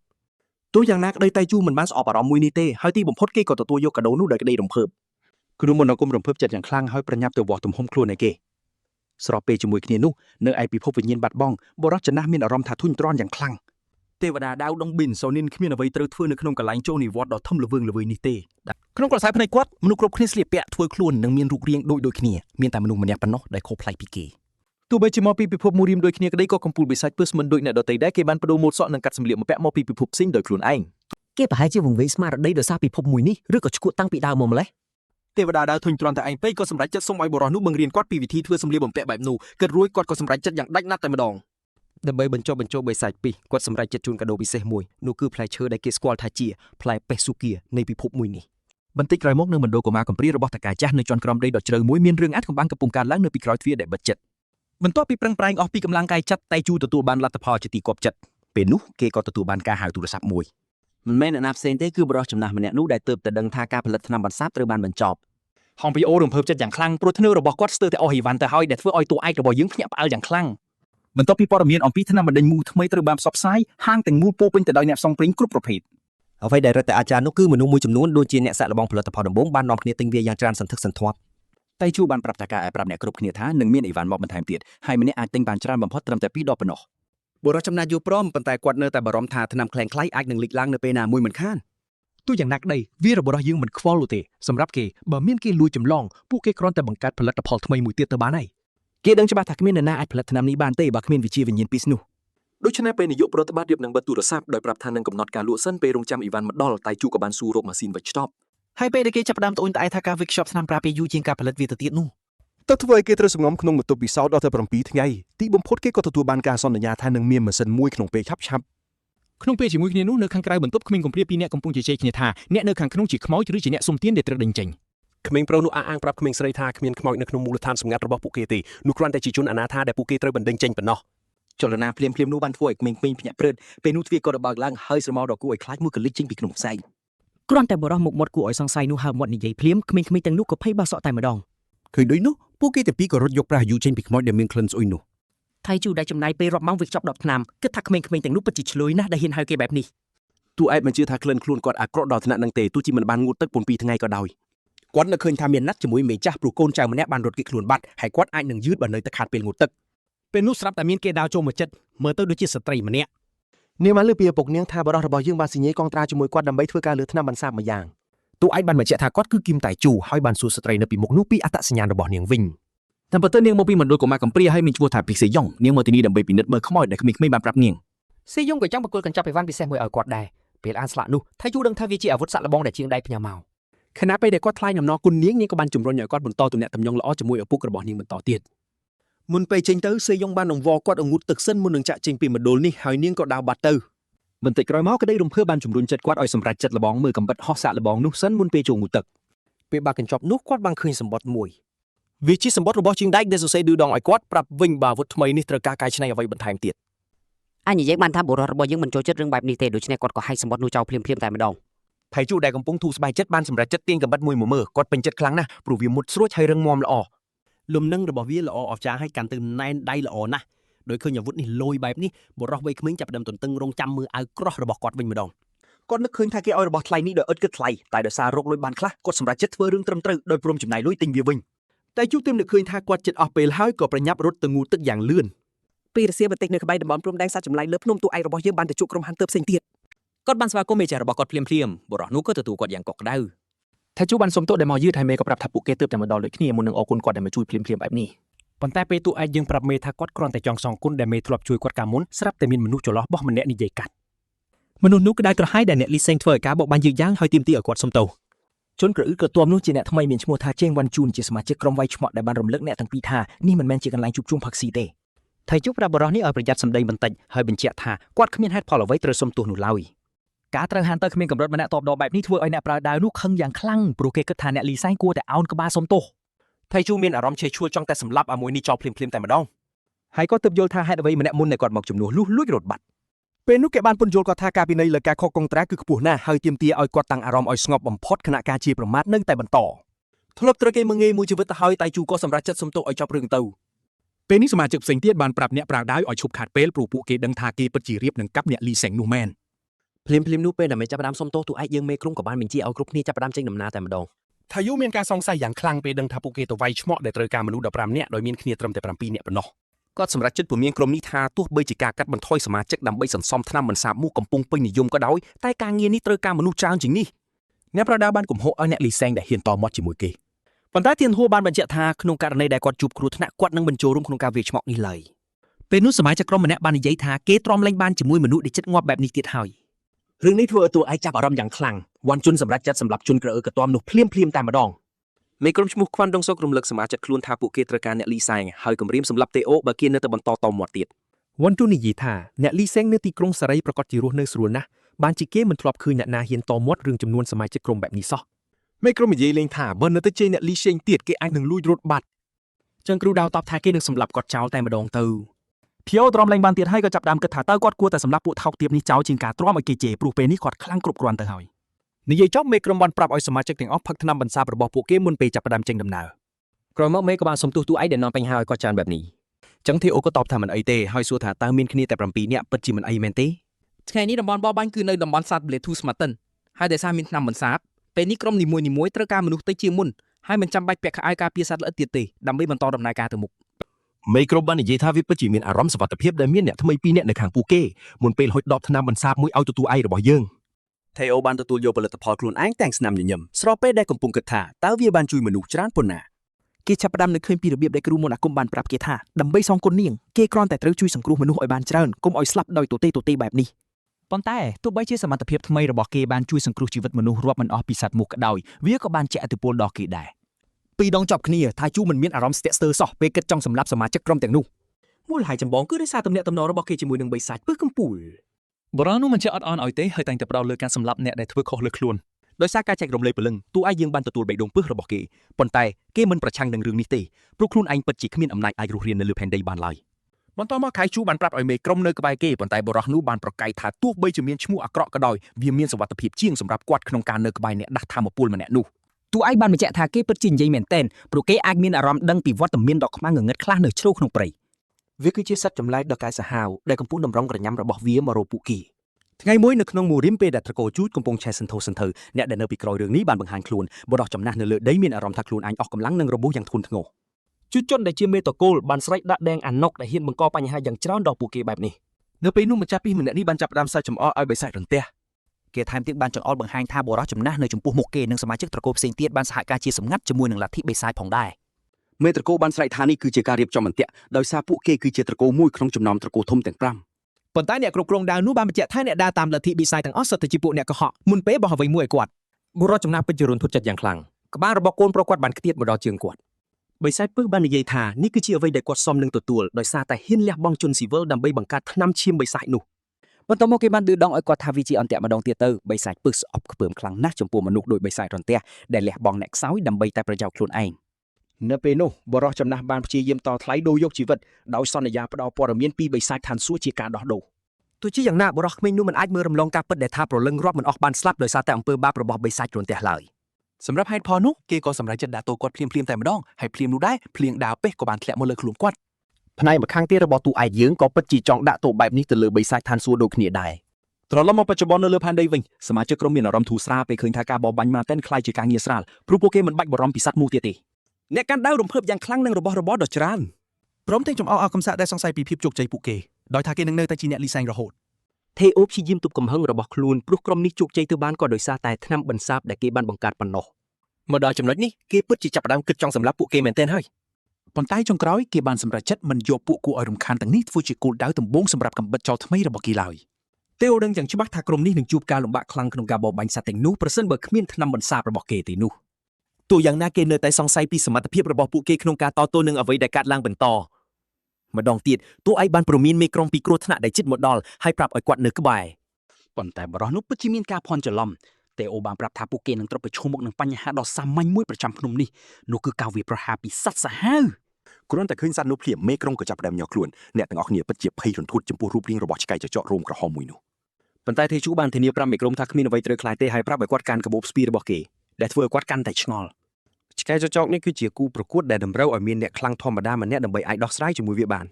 នប៉ុន្តែនេះមិនមែនគួរឲ្យខ្លាចបំផុតទេព្រោះសត្វទាំងនេះតែងផ្លាត់ទីជាហ្វូងចំនួន10ក្បាលវ៉ាន់ទូនមិនបានត្រៀមខ្លួនឡើយពេលឃើញឆ្កែចចកទី2លេចចេញមកដូច្នេះគេក៏ចាប់ផ្ដើមកូវីដាខ្លួនដោយសង្ឃឹមថាអាចសម្លាប់សត្វទាំងនោះបាន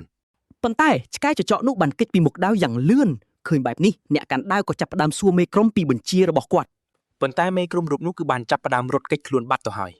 ពេលក្មេងស្រីនៅជាមួយគាត់កំពុងស្រែកទាំងភ័យស្លន់ស្លោបុគ្គលដ៏គួរឲ្យស្អប់នោះបានធានាប្រាប់នាងថាពួកគេគ្រាន់តែធ្វើតាមផែនការធម្មតាប៉ុណ្ណោះពួកគេនឹងទម្លាក់អ្នកលីសែងចោលដើម្បីបង្វែរចំណាប់អារម្មណ៍ពូជឆ្កែចចកទៅពួកគេអាចរត់គេចយ៉ាងសុវត្ថិភាពបានលើកបែបនេះមេក្រុមចំណាស់ក៏ចាប់ផ្ដើមភ័យស្លន់ស្លោហើយអង្វរឲ្យថេជូជួយរកដំណោះស្រាយភ្លាមតួឯងយើងពិតជារីករាយនឹងជួយណាស់គេភ្លាមនោះក៏បានចោលអាវុធរបស់គេដោយប្រើក្បាច់កំបិតហោះ ពន្លឺប្លែកតែមួយភ្លាមនោះក៏បាននោះបានហោះយ៉ាងលឿនបំផុតឆាបកាត់ស្បែកក្បាលរបស់អ្នកកាន់ដាវនិងមុខរបស់មេក្រុមតែម្ដងទីបំផុតវាបានទៅដោតចុតនឹងផ្ទាំងថ្មស្របពេលនោះសម្លេងស្រែកឈឺចាប់ក៏បានបន្លឺឡើងពេញព្រៃនោះថៅកែខាងនោះពិតជាភ័យរន្ធត់យ៉ាងខ្លាំងចំពោះអ្វីដែលខ្លួនបានឃើញបន្ទាប់មកថេជូបានស្ដីបន្ទោអ្នកម្នាក់នោះដែលបោះបង់ក្រុមចោរនិងម្នាក់ទៀតដែលចង់លះបង់សមាជិកទន់ខ្សោយបំផុតដើម្បីសង្គ្រោះជីវិតខ្លួនឯងតួឯងយើងស្អប់បំផុតគឺពួកកំសាដែលសុកចិត្តបោះបង់អ្នកទន់ខ្សោយដើម្បីតែសេចក្តីសុខផ្ទាល់ខ្លួនរបស់ពួកគេអ្នកកាន់ដាវនិងមេក្រុមនៅឈឺចាប់ខ្លាំងដោយសារត្រូវដាច់ទៅជាអស់ពេលនោះវ៉ាន់ជូនក៏បានឃើញរឿងដ៏គួរឲ្យភ្ញាក់ផ្អើលបំផុតមួយចោចមួយក្បាលបានដួលស្លាប់បាត់ទៅហើយថៅកែដែលកំពុងញ័រខ្លួនបានសួរតួឯងយើងថាហេតុអ្វីអាចសម្លាប់បីសាច់នោះត្រឹមមួយក្បាច់បែបនេះបានពេលនោះចចកក្រហមដែលសល់បានសម្រេចចិត្តសងសឹកឲ្យគូកនវាតែអ្នកក្បាច់គុណយើងមិនទុកមុខឲ្យឡើយដោយខឹងសម្បាគេបានគម្រាមសម្លាប់សត្វនោះចោលតែម្ដងប្រសិនបើវាហ៊ានតែកំរើកនោះថៃយូងាកទៅសួរក្រុមនោះថាតើនេះជារឿងធម្មតាសម្រាប់ពួកគេមែនទេគេចង់ដឹងថាតើពួកគេតែងតែលះបង់សមាជិកទន់ខ្សោយបំផុតនៅពេលជួបគ្រោះថ្នាក់បែបនេះជានិច្ចឬយ៉ាងណាវិញខ្ញុំស្អែកថាវាជារឿងធម្មតាទេដែលអ្នកគ្មានបានការត្រូវស្លាប់ដើម្បីពួកអ្នកត្រាស់ដឹងនោះថេជូមិនភ្ញាក់ផ្អើលនឹងចម្លើយនេះឡើយ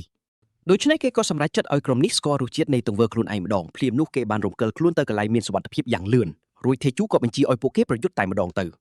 បរិសុទ្ធត្រជាម្ខាងនោះកំពុងតែស្រឡាំងកាំងដោយសារគេបានសម្លាប់ចចកទី1រួចហើយគេចង់ឲ្យក្រុមនេះដោះស្រាយជាមួយក្បាលទី2នេះម្ដងមេក្រុមអាងថានេះជារឿងលាឲ្យថេជូនឹងស្ដាយក្រោយដែលហ៊ានប៉ះពាល់ពួកអ្នកត្រាស់ដឹងបន្ទាប់មកគេចាប់ផ្ដើមស្រែកដាក់សមាជិកក្រុមដែលកំពុងភ័យខ្លាចនោះដែលបានសន្យាផ្ដល់រង្វាន់យ៉ាងធំដល់វីរៈបរិសុទ្ធយើងបើព្រមជួយភ្លាមនោះកបិតមួយទៀតក៏ត្រូវបានគប់ទៅលើគេតែម្ដងថៃជូសន្និដ្ឋានថាអាខ្ពស់នោះមិនត្រូវការទៅជីកវាទេព្រោះមើលទៅវាស្ដាប់ភាសាមនុស្សមិនបានយល់ឡើយតួឯងយើងបានរំលឹកពួកគេថាការងារខ្លួនគឺលីសាញអីវ៉ាន់ទេចំណែកពួកគេវិញទេដែលត្រូវធ្វើការប្រយុទ្ធនោះគេថែមទាំងរិះគន់ពួកគេទៀតព្រោះពួកគេមើលទៅមានទំនុកចិត្តខ្លាំងពីប្រយុទ្ធជាមួយពួកម៉ាទីននោះនិយាយចប់គេក៏បញ្ជាឲ្យពួកគេចូលប្រយុទ្ធថេជូពិតជាមឹងម៉ាត់ខ្លាំងណាស់លើរឿងនេះឮបែបនេះអ្នកគ្រប់គ្នាសុទ្ធតែភ្ញាក់ផ្អើលពិសេសអ្នកកាន់ដាវដែលអះអាងថាពួកគេនឹងមិនធ្វើតាមសម្ដីគេឡើយតែថៃជូពុំមានថាពួកគេគ្មានជំរឿបដិសេធទេខណៈដែលមានចចកក្រហមនៃកម្ពុជាមុខបែបនេះនិយាយចប់អ្នកកាន់ដាវបានប្រាប់ឲ្យសមាជិករបស់ខ្លួនទប់ទល់សិនភ្លាមនោះគាត់ក៏ត្រូវបានគេទះកំភ្លៀងមួយទំហឹងតែម្ដងក្រញ៉ាំសត្វនោះខ្លាំងដល់ថ្នាក់អាចវាយក្បាលគេដាច់ចេញពីស្មាយ៉ាងងាយពេលនោះមេក្រុមក៏បដិញ្ញាថានឹងផ្ដាច់ជីវិតអ្នកសាញ់អីវ៉ាន់នេះឲ្យបានប៉ុន្តែពេលកំពុងជាបតិក្មេងនោះគេមិនបានចាប់អារម្មណ៍ចចកបែកកំពុងលើក្បែរខ្លួននោះទេហើយភ្លាមនោះមួយចំហៀងខ្លួនផ្លែខាងលើរបស់មេក្រុមត្រូវបានចចកខំដាច់បាត់ទៅស្របពេលដែលនារីពីរអ្នកចុងក្រោយសម្រេចចិត្តរត់គេចនោះសត្វបិសាចនោះក៏បានចាត់ការពួកនាងម្នាក់ភ្លាមតែម្ដងដោយសារសោះតែម្នាក់ទៀតសត្វដ៏ខុសខើនេះក៏បានផ្ដោតទៅលើចំណីចុងក្រោយរបស់វាតែម្ដងភ្លាមនោះវាបានប្រើធៀមដ៏ខ្លាំងក្លារបស់វាកំចាត់សមាជិកចុងក្រោយគេបំផុតបន្ទាប់មកសត្វនោះក៏បានងាកក្រឡេកសម្លឹងមើលមកទីនេះយ៉ាងណាមិញនៅសល់ចំណីមួយទៀតនៅលើដីធ្វើការចាប់ផ្ដើមព្រួយបារម្ភព្រោះបិសាចនោះកំពុងសម្លឹងមើលគាត់ដូចជាចំណីដ៏ឆ្ងាញ់អញ្ចឹងថេជូពិតជាមានអារម្មណ៍ធុញថប់ខ្លាំងណាស់ព្រោះគេចង់ទុកជីវិតឲ្យវាទេប្រសិនបើវាជឿរើសរត់គេចខ្លួននោះក្រោយពីសម្លាប់ពួកអាចកំទេចអស់នោះចចកនេះហាក់ដូចជាក្អែងក្អាងខ្លាំងទោះបីជាបានឃើញគម្លាតកម្លាំងជាមួយតួឯងយើងក៏ដោយពេលនេះមានតែជំរើសមួយគត់ថេជូសម្រេចចាត់ផ្ដាច់ជីវិតវាតែម្ដងគិតរួចគេក៏បានប្រមូលធម្មពលទាំងអស់របស់ខ្លួនភ្លាមនោះគម្ពីរឈាមបាត់ដៃពឹសក៏ត្រូវបានសម្ពងទៅលើបិសាចនោះវាបានបង្កើតជារលកសំឡេងយ៉ាងធំអង្រួនដល់ផ្ទៃមេឃថកែកាំងនិយាយលេងចេញព្រោះនឹកស្មានមិនដល់ថាអ្នកដែលមិនទាន់ត្រាស់ដឹងអាចខ្លាំងបែបនេះសោះពេលនោះគាត់បានដឹងថាកាលពីមុនថេជូនេះហើយជាអ្នកកំចាត់ពួកអកហើយគេព្យាយាមលាក់បាំងខ្លួនដោយទម្លាក់ស្នាដៃទាំងអស់នេះទៅឲ្យគ្រូវេទមន្តវិញថកែចាប់ផ្ដើមភ័យថាតើថេជូនឹងធ្វើយ៉ាងណាដាក់គាត់បន្តទៀតព្រោះគាត់បានឃើញហេតុការណ៍ទាំងអស់ផ្ទាល់ភ្នែកដូច្នេះហើយក៏គលោជង្គង់ចុះឲ្យអង្វរសំជីវិតតែម្ដងថេជូបានបញ្ជាក់ប្រាប់ថាគេគ្មានបំណងចង់ធ្វើបាបគាត់ឡើយរឿងនេះពិតជាធ្វើឲ្យគាត់ធូរទ្រូងយ៉ាងខ្លាំងពេលសួរថាមានរបួសឬអត់បុរសនេះឆ្លើយថាគាត់មិនអីទេបន្ទាប់មកថេជូក៏សម្រេចចិត្តពឹងថកែឲ្យជួយមួយរឿងតាមរយៈខ្សែភ្នែកដ៏មុតស្រួចមួយគ្រប់យ៉ាងគឺច្បាស់លាស់ណាស់អ្នកសាញ់វ៉ាន់ដែលកំពុងញ័រខ្លួនដឹងភ្លាមថាគាត់ត្រូវតែរក្សាការសម្ងាត់និយាយរួចរាល់អ្នកទាំងពីរក៏សម្រេចចិត្តចុះពីលើភ្នំវិញចំណែកឯសាកសពគឺត្រូវបានទុកចោលឲ្យស្អុយរលួយ5ថ្ងៃនៅទីនោះថេជូដែលនៅឃើញដល់ការប្រយុទ្ធជាមួយអនុសនីឯកបានចាប់ផ្ដើមគិតពីរបៀបដែលសត្វព្រៃស៊ីសាកសពទាំងនោះដោយគ្មានអារម្មណ៍ខ្វល់ខ្វាយក្នុងចិត្តឡើយតាមពិតទៅទាំងគេនិងគ្រូក្បាច់គុណរបស់គេគឺមិនអាចអត់ឱនឲ្យពួកដែលលះបង់មនុស្សទុនខ្សោយដើម្បីតែខ្លួនឯងឡើយគេទប់ចិត្តមិនប្រៀបធៀបមនុស្សធុកទាបទាំងនេះទៅនឹងពួកត្រកូលជូហ្គីមិនបានឡើយស្របពេលជាមួយគ្នានេះនៅទីស្នាក់ការកណ្ដាលឱសថដ្ឋានអ៊ូជេឯប្រាសាទហ្គូរីការប្រជុំមួយកំពុងត្រូវបានរៀបចំឡើងក្នុងបន្ទប់សន្និសីទអ្នកនៅខាងក្នុងពិតជាមានការភ្ញាក់ផ្អើលយ៉ាងខ្លាំងនៅពេលដឹងថាការលក់បានធ្លាក់ចុះដល់ទៅ 50% ពួកគេចាប់ដើមទម្លាក់កំហុសរឿងនេះទៅលើតេជូនិងហុងភីវដោយសារតែគ្រប់គ្នាបានងាកទៅរកឱសថស្ថានបេកព្រោះតែអត្តពលឆ្នាំសម្លាប់មូសបរិសុទ្ធធាតុបានស្រែកបញ្ជាក់ថាពួកគេបានបណ្តែតបណ្ដោយរឿងនេះអស់ពេលយ៉ាងយូរពេកទៅហើយតាមពិតគួរតែកំទេចគូប្រជែងដ៏តូចតាចមួយនេះចោលតាំងពីយូរណាស់មកឡេះលោកអូបានបុកដែលជាប្រធានក្រុមហ៊ុនសាជីបយ៉ុងបានរំលឹកពួកគេថាទោះបីជាកាន់កាប់ឱសថដ្ឋានពីច្រើនបំផុតក្នុងទីក្រុងហើយឆាន់វងជាអ្នកកាន់កាប់ចំណៃដែលនៅសល់ក៏ដោយក៏បីគឺជាកន្លែងតែមួយគត់ដែលមិនព្រមចោះចូលនោះឡើយលោកប្រធានលីហ្គីហ៊ូមកពីឱសថដ្ឋានកកនូរីបានបន្ទោសទៅលើគណៈកម្មាធិការដែលបានការពារហុងភីវត្រឹមតែព្រោះគាត់គឺជាម្ចាស់មណ្ឌលកុមារកំព្រាតែប៉ុណ្ណោះនាំពួកបានប្រាប់មិត្តភក្តិរបស់គាត់ថាគាត់គួរតែព្យាយាមរកដំណោះស្រាយជាជាងមកអង្គុយរអ៊ូតាមបែបនេះដែលវាស្ទើរតែបង្កជាចំនួនពេលនោះចូលហ៊ុនសុកជាតំណាងឱសថដ្ឋានអ៊ូជេបានចូលមកសម្រួលបរិសុទ្ធទាំងពីរនាក់ដែលតែងតែឆ្លោះប្រកែកគ្នាមិនចេះចប់ គាត់បានបញ្ជាក់ថាពួកគេគួរតែសហការគ្នានិងបង្ហាញភាពស្មោះត្រង់ដោយចាប់ផ្ដើមពីការទទួលស្គាល់ថាក្រុមរបស់គាត់ទទួលបរាជ័យ មើលទៅក្រុមហ៊ុនធំៗទាំងអស់បានបរាជ័យក្នុងការលួចចម្លងថ្នាំដែលផលិតដោយតួឯករបស់យើងទៅហើយ ទោះជាយ៉ាងណាក៏ដោយណាំប៊ូកនៅតែជឿជាក់យ៉ាងមុតមមថាក្រុមហ៊ុនរបស់គាត់នឹងអាចបង្កើតថ្នាំបន្សាបនេះបានប្រសិនបើមានពេលគ្រប់គ្រាន់ មិត្តរួមការងាររបស់គាត់បានស្រែកតបវិញថាគាត់មិនខ្វល់ទេហើយបញ្ជាក់ថាពួកគេត្រូវការដំណោះស្រាយភ្លាមៗដើម្បីជៀសវាងការខ្សែធន ទោះជាយ៉ាងណាក៏ដោយតំណាងរបស់ UJ បានបញ្ជាក់ថាពួកគេពិតជាតច្រកហើយទោះបីជាបារម្ភពីគណៈកម្មាធិការក៏ដោយក៏ពួកគេគួរតែបន្តធ្វើតាមការធម្មតាទៅចុះ បរិសុទ្ធថកបានរំពឹងទុកបែបនេះរួចទៅហើយពីមិត្តរបស់ខ្លួនហើយក៏បានសួរថាតើគាត់ស៊ើបអង្កេតចប់សពគ្រប់ហើយឬនៅ តំណាងរូបនោះក៏សម្រាប់ចាត់ចែងរំលែកព័ត៌មានរបស់ខ្លួន ពួកគេបានរកឃើញថាអ្នកបង្កើតថ្នាំបន្សាបនេះគឺជាអតីតយោធាអាយុ29ឆ្នាំនិងជាកូនប្រុសច្បងរបស់ឧត្តមសេនីយ៍ត្រីគីមអ៊ុងបាំងនៅឯប៉ាជូ ណាំបុកមិនសូវសប្បាយចិត្តនឹងព័ត៌មាននេះទេព្រោះវាមានន័យថាតួឯករបស់យើងមិនមែនជាមនុស្សដែលអាចលេងសើចបានឡើយដោយសារគាត់ជាកូនរបស់កម្ពុជាអ្នកប្រយុទ្ធ ប៉ុន្តែហ៊ុនសុកបានបញ្ជាក់ថានេះគ្រាន់តែជារឿងបន្តិចបន្តួចតែប៉ុណ្ណោះ យោងតាមព័ត៌មានរបស់ពួកគេតែជូគឺជាអ្នកដែលគ្មានម៉ាណាដែលខ្លាយជាទាហានក្រៅពីត្រូវបណ្តេញចេញពីផ្ទះហើយឪពុករបស់គាត់មានប្រពន្ធជនជាតិជប៉ុនម្នាក់ដែលចង់សម្លាប់គាត់និងមានកូនប្រុសបង្កើត2នាក់ទៀតផង បុរសថតនោះក៏សន្និដ្ឋានភ្លាមៗថាតួឯករបស់យើងប្រហែលជាបានរត់ចេញពីគ្រួសារហើយ ហ៊ុនសុកបានយល់ស្របហើយសម្រេចចិត្តទៅជួបដេជោដោយផ្ទាល់ដើម្បីផ្ដោតសំណើដែលល្អនិងចំណេញជាងរបស់ហុងភៀវនៅអូសថដ្ឋាន3ទៅទៀតហើយក្នុងករណីដែលគេបដិសេធពួកគេនឹងត្រូវប្រើយុទ្ធសាស្ត្របង្ហូរឈាមតាមទម្លាប់ចាស់ ក្រោយមកនៅថ្ងៃដដែលនៅទីបញ្ជាការការពារសត្វចម្លែកមេកងទ័ពអធិរីនៅឯភ្នំជីរីមានគេមកគោះទ្វារបន្ទប់របស់មេបញ្ជាការ មេបញ្ជាការដែលទទួលបន្ទុកចង់ដឹងថាព័ត៌មានបានមកដល់ឬនៅមន្ត្រីនោះក៏បានបញ្ជាក់ដោយអះអាងថាព័ត៌មាននេះត្រូវបានផ្ដល់ឲ្យដោយគណៈកម្មាធិការស្វ័យភាពនៃទីក្រុងសេរីបន្ទាប់ពីដឹងពីព័ត៌មានផ្ទាល់ខ្លួនរបស់តួឯកយើងមេបញ្ជាការក៏ដឹងថាគេគឺជាកូនប្រុសគ្មានម៉ាណារបស់ឧត្តមសេនីយ៍គីមនោះឯងកាលពីមុនខាងយោធាធ្លាប់ស្នើសុំកិច្ចសន្យាផ្គត់ផ្គង់មួយប៉ុន្តែត្រូវបានទីក្រុងសេរីបដិសេធចោលប៉ុន្តែដោយសារតែអ្នកផលិតគឺជាអតីតទាហានពួកគេប្រហែលជានៅមានសង្ឃឹម តាមរយៈការទទួលបានថ្នាំបន្សាបនេះយោធានឹងអាចចាប់ផ្ដើមប្រតិបត្តិការបង្ក្រាបទង់ទ្រាយធំមុនពេលរលកសត្វចម្លែកមកដល់ ឧត្តមសេនីយ៍តូអូអ៊ីនសាងដែលជាអ្នកប្រយុទ្ធកម្រិតកម្ពុជាគិតថារឿងនេះនឹងងាយស្រួលព្រោះឪពុកនិងកូនប្រហែលជានៅស្និទ្ធស្នាលទើបទាមទារជួបជាមួយឧត្តមសេនីយ៍គីមជាបន្ទាន់ ថ្ងៃបន្ទាប់នៅឯស្រុកកំណើតរបស់តួឯកយើងនៅក្នុងការិយាល័យរបស់ឪពុកគេឧត្តមសេនីយ៍ក៏បានដាក់ទូរស័ព្ទចុះ បន្ទាប់ពីនិយាយរួចក៏បានដកដង្ហើមធំមួយប្រពន្ធរបស់គាត់បញ្ចេញការភ្ញាក់ផ្អើលយ៉ាងខ្លាំងដែលឃើញថេជូខ្លាចជាមនុស្សសំខាន់បើទោះជាពីមុនគេខ្សោយរហូតមិនអាចរៀនមហាវិទ្យាល័យបានក៏ដោយ ភ្លាមនោះនាងក៏ប្រញាប់ទៅកក់សម្បត្តិទៅទីក្រុងសេរីដោយអះអាងថាពួកគេត្រូវតែទៅជួយយុវជនដែលទើបនឹងខ្លាយជាសេដ្ឋីថ្មីនេះព្រោះគេអាចនឹងត្រូវគេបោកប្រាស់បានយ៉ាងងាយ ប៉ុន្តែគាត់បានហាមនាងមិនឲ្យទៅរំខានគេទេឪពុករូបនេះមិនចង់ពាក់ព័ន្ធអ្វីជាមួយកូនប្រុសចង្រៃដែលត្រូវបានលុបឈ្មោះចេញពីបញ្ជីគ្រួសាររួចទៅហើយនោះទេប្រពន្ធអ្នកកំពុងខឹងក៏បានរំលឹកគាត់ថាទោះបីជាលុបឈ្មោះចេញក៏ដោយក៏ពួកគេទាំងពីរនៅតែមានឈាមជួរតែមួយហើយគួរតែជួយគ្នាប៉ុន្តែពេលគាត់និយាយចាក់ដោតមនសិការនាងក៏ដឹងថាគាត់ដឹងរឿងដែលនាងបញ្ជាគេឲ្យសម្លាប់ធីជូ នាងចាប់ដើមញ័រខ្លួនប៉ុន្តែក៏រងាប់អារម្មណ៍វិញដោយគិតថាគ្មានផុសតាងទេព្រោះអនុសេនីយ៍ឯករូបនោះបានស្លាប់បាត់ទៅហើយនាងបានស្រែកប្រាប់ប្តីឲ្យទៅសុំថ្នាំបន្សាបសម្រាប់យោធាពីកូនប្រុសព្រោះវានឹងជួយគាត់បានយ៉ាងច្រើនក្នុងការវាយតម្លៃឡើងឋានន្តរស័ក្តិនាងបានបញ្ជាក់ថាទឹកដីគ្រួសារនាងលែងអាចផ្គត់ផ្គង់ពួកគេបានទៀតហើយហើយឧត្តមសេនីយ៍ក៏គួរតែគិតគូរអំពីថ្លៃសិក្សារបស់កូនប្រុសពីរនាក់ទៀតរបស់គាត់ផងដែរហើយដូច្នេះហើយឧត្តមសេនីយ៍គីមក៏បានប្រាប់នាងឲ្យទៅជួបកូនចុងមូដល់ខ្លួនឯងទៅគាត់រំលឹកនាងថាគោលចំហរបស់គាត់គឺច្បាស់លាស់ណាស់គ្រាន់តែនិយាយចប់ប្រពន្ធក៏មានអារម្មណ៍ខកចិត្តយ៉ាងខ្លាំងភ្លាមនោះនាងក៏ដើរចេញពីបន្ទប់ដោយអះអាងថានាងនឹងចាត់ចែងរឿងនេះដោយខ្លួនឯងមុននឹងបិទទ្វារវាយប្រាវយ៉ាងខ្លាំងទីបំផុតឧត្តមសេនីយ៍ក៏នៅម្នាក់ឯងកូនប្រុសរបស់គាត់ដែលគាត់ស្មានថាស្លាប់ទៅហើយក្រោយពីបាត់ខ្លួនជាច្រើនខែបែរជាកំពុងរស់នៅយ៉ាងមានសេចក្តីសុខនៅក្នុងទីក្រុងសេរីតាមពិតទៅឪពុករូបនេះពិតជាត្រេកអរណាស់ដែលបានឃើញកូនប្រុសរបស់ខ្លួនកំពុងចែកជីវិតយ៉ាងមានក្តីសុខបែបនេះស្របពេលនោះនៅឯទីផ្សារដ៏អ៊ូអរនៃទីក្រុងសេរីក្នុងហាង Flame Boutique មានចំណោមឈុតថ្លៃៗរាប់មិនអស់ដែលមានម៉ូដស្រដៀងគ្នាតួឯករបស់យើងទទួលបានសម្លៀកបំពាក់មួយដែលប្លែកគេគ្មានពីរគ្រូមន្តអាគមអះអាងថាវាពិតជាស័ក្តិសមនឹងគាត់ខ្លាំងណាស់តែជួបពិតជាពេញចិត្តជាមួយអាវធំដ៏ស្រស់ស្អាតនេះដែលធ្វើពីស្បែកសត្វវេទមន្តវាមិនធ្ងន់ទេមានថាមពលការពារល្អអាចគ្រប់គ្រងសីតុណ្ហភាពបានយ៉ាងពិសេសហើយពណ៌របស់វាគឺល្អឥតចោះតែម្ដងអ្វីដែលកាន់តែពិសេសនោះគឺគ្រូមន្តអាគមបានធ្វើហោប៉ៅជាច្រើនតាមដែលគាត់បានស្នើសុំទៀតផង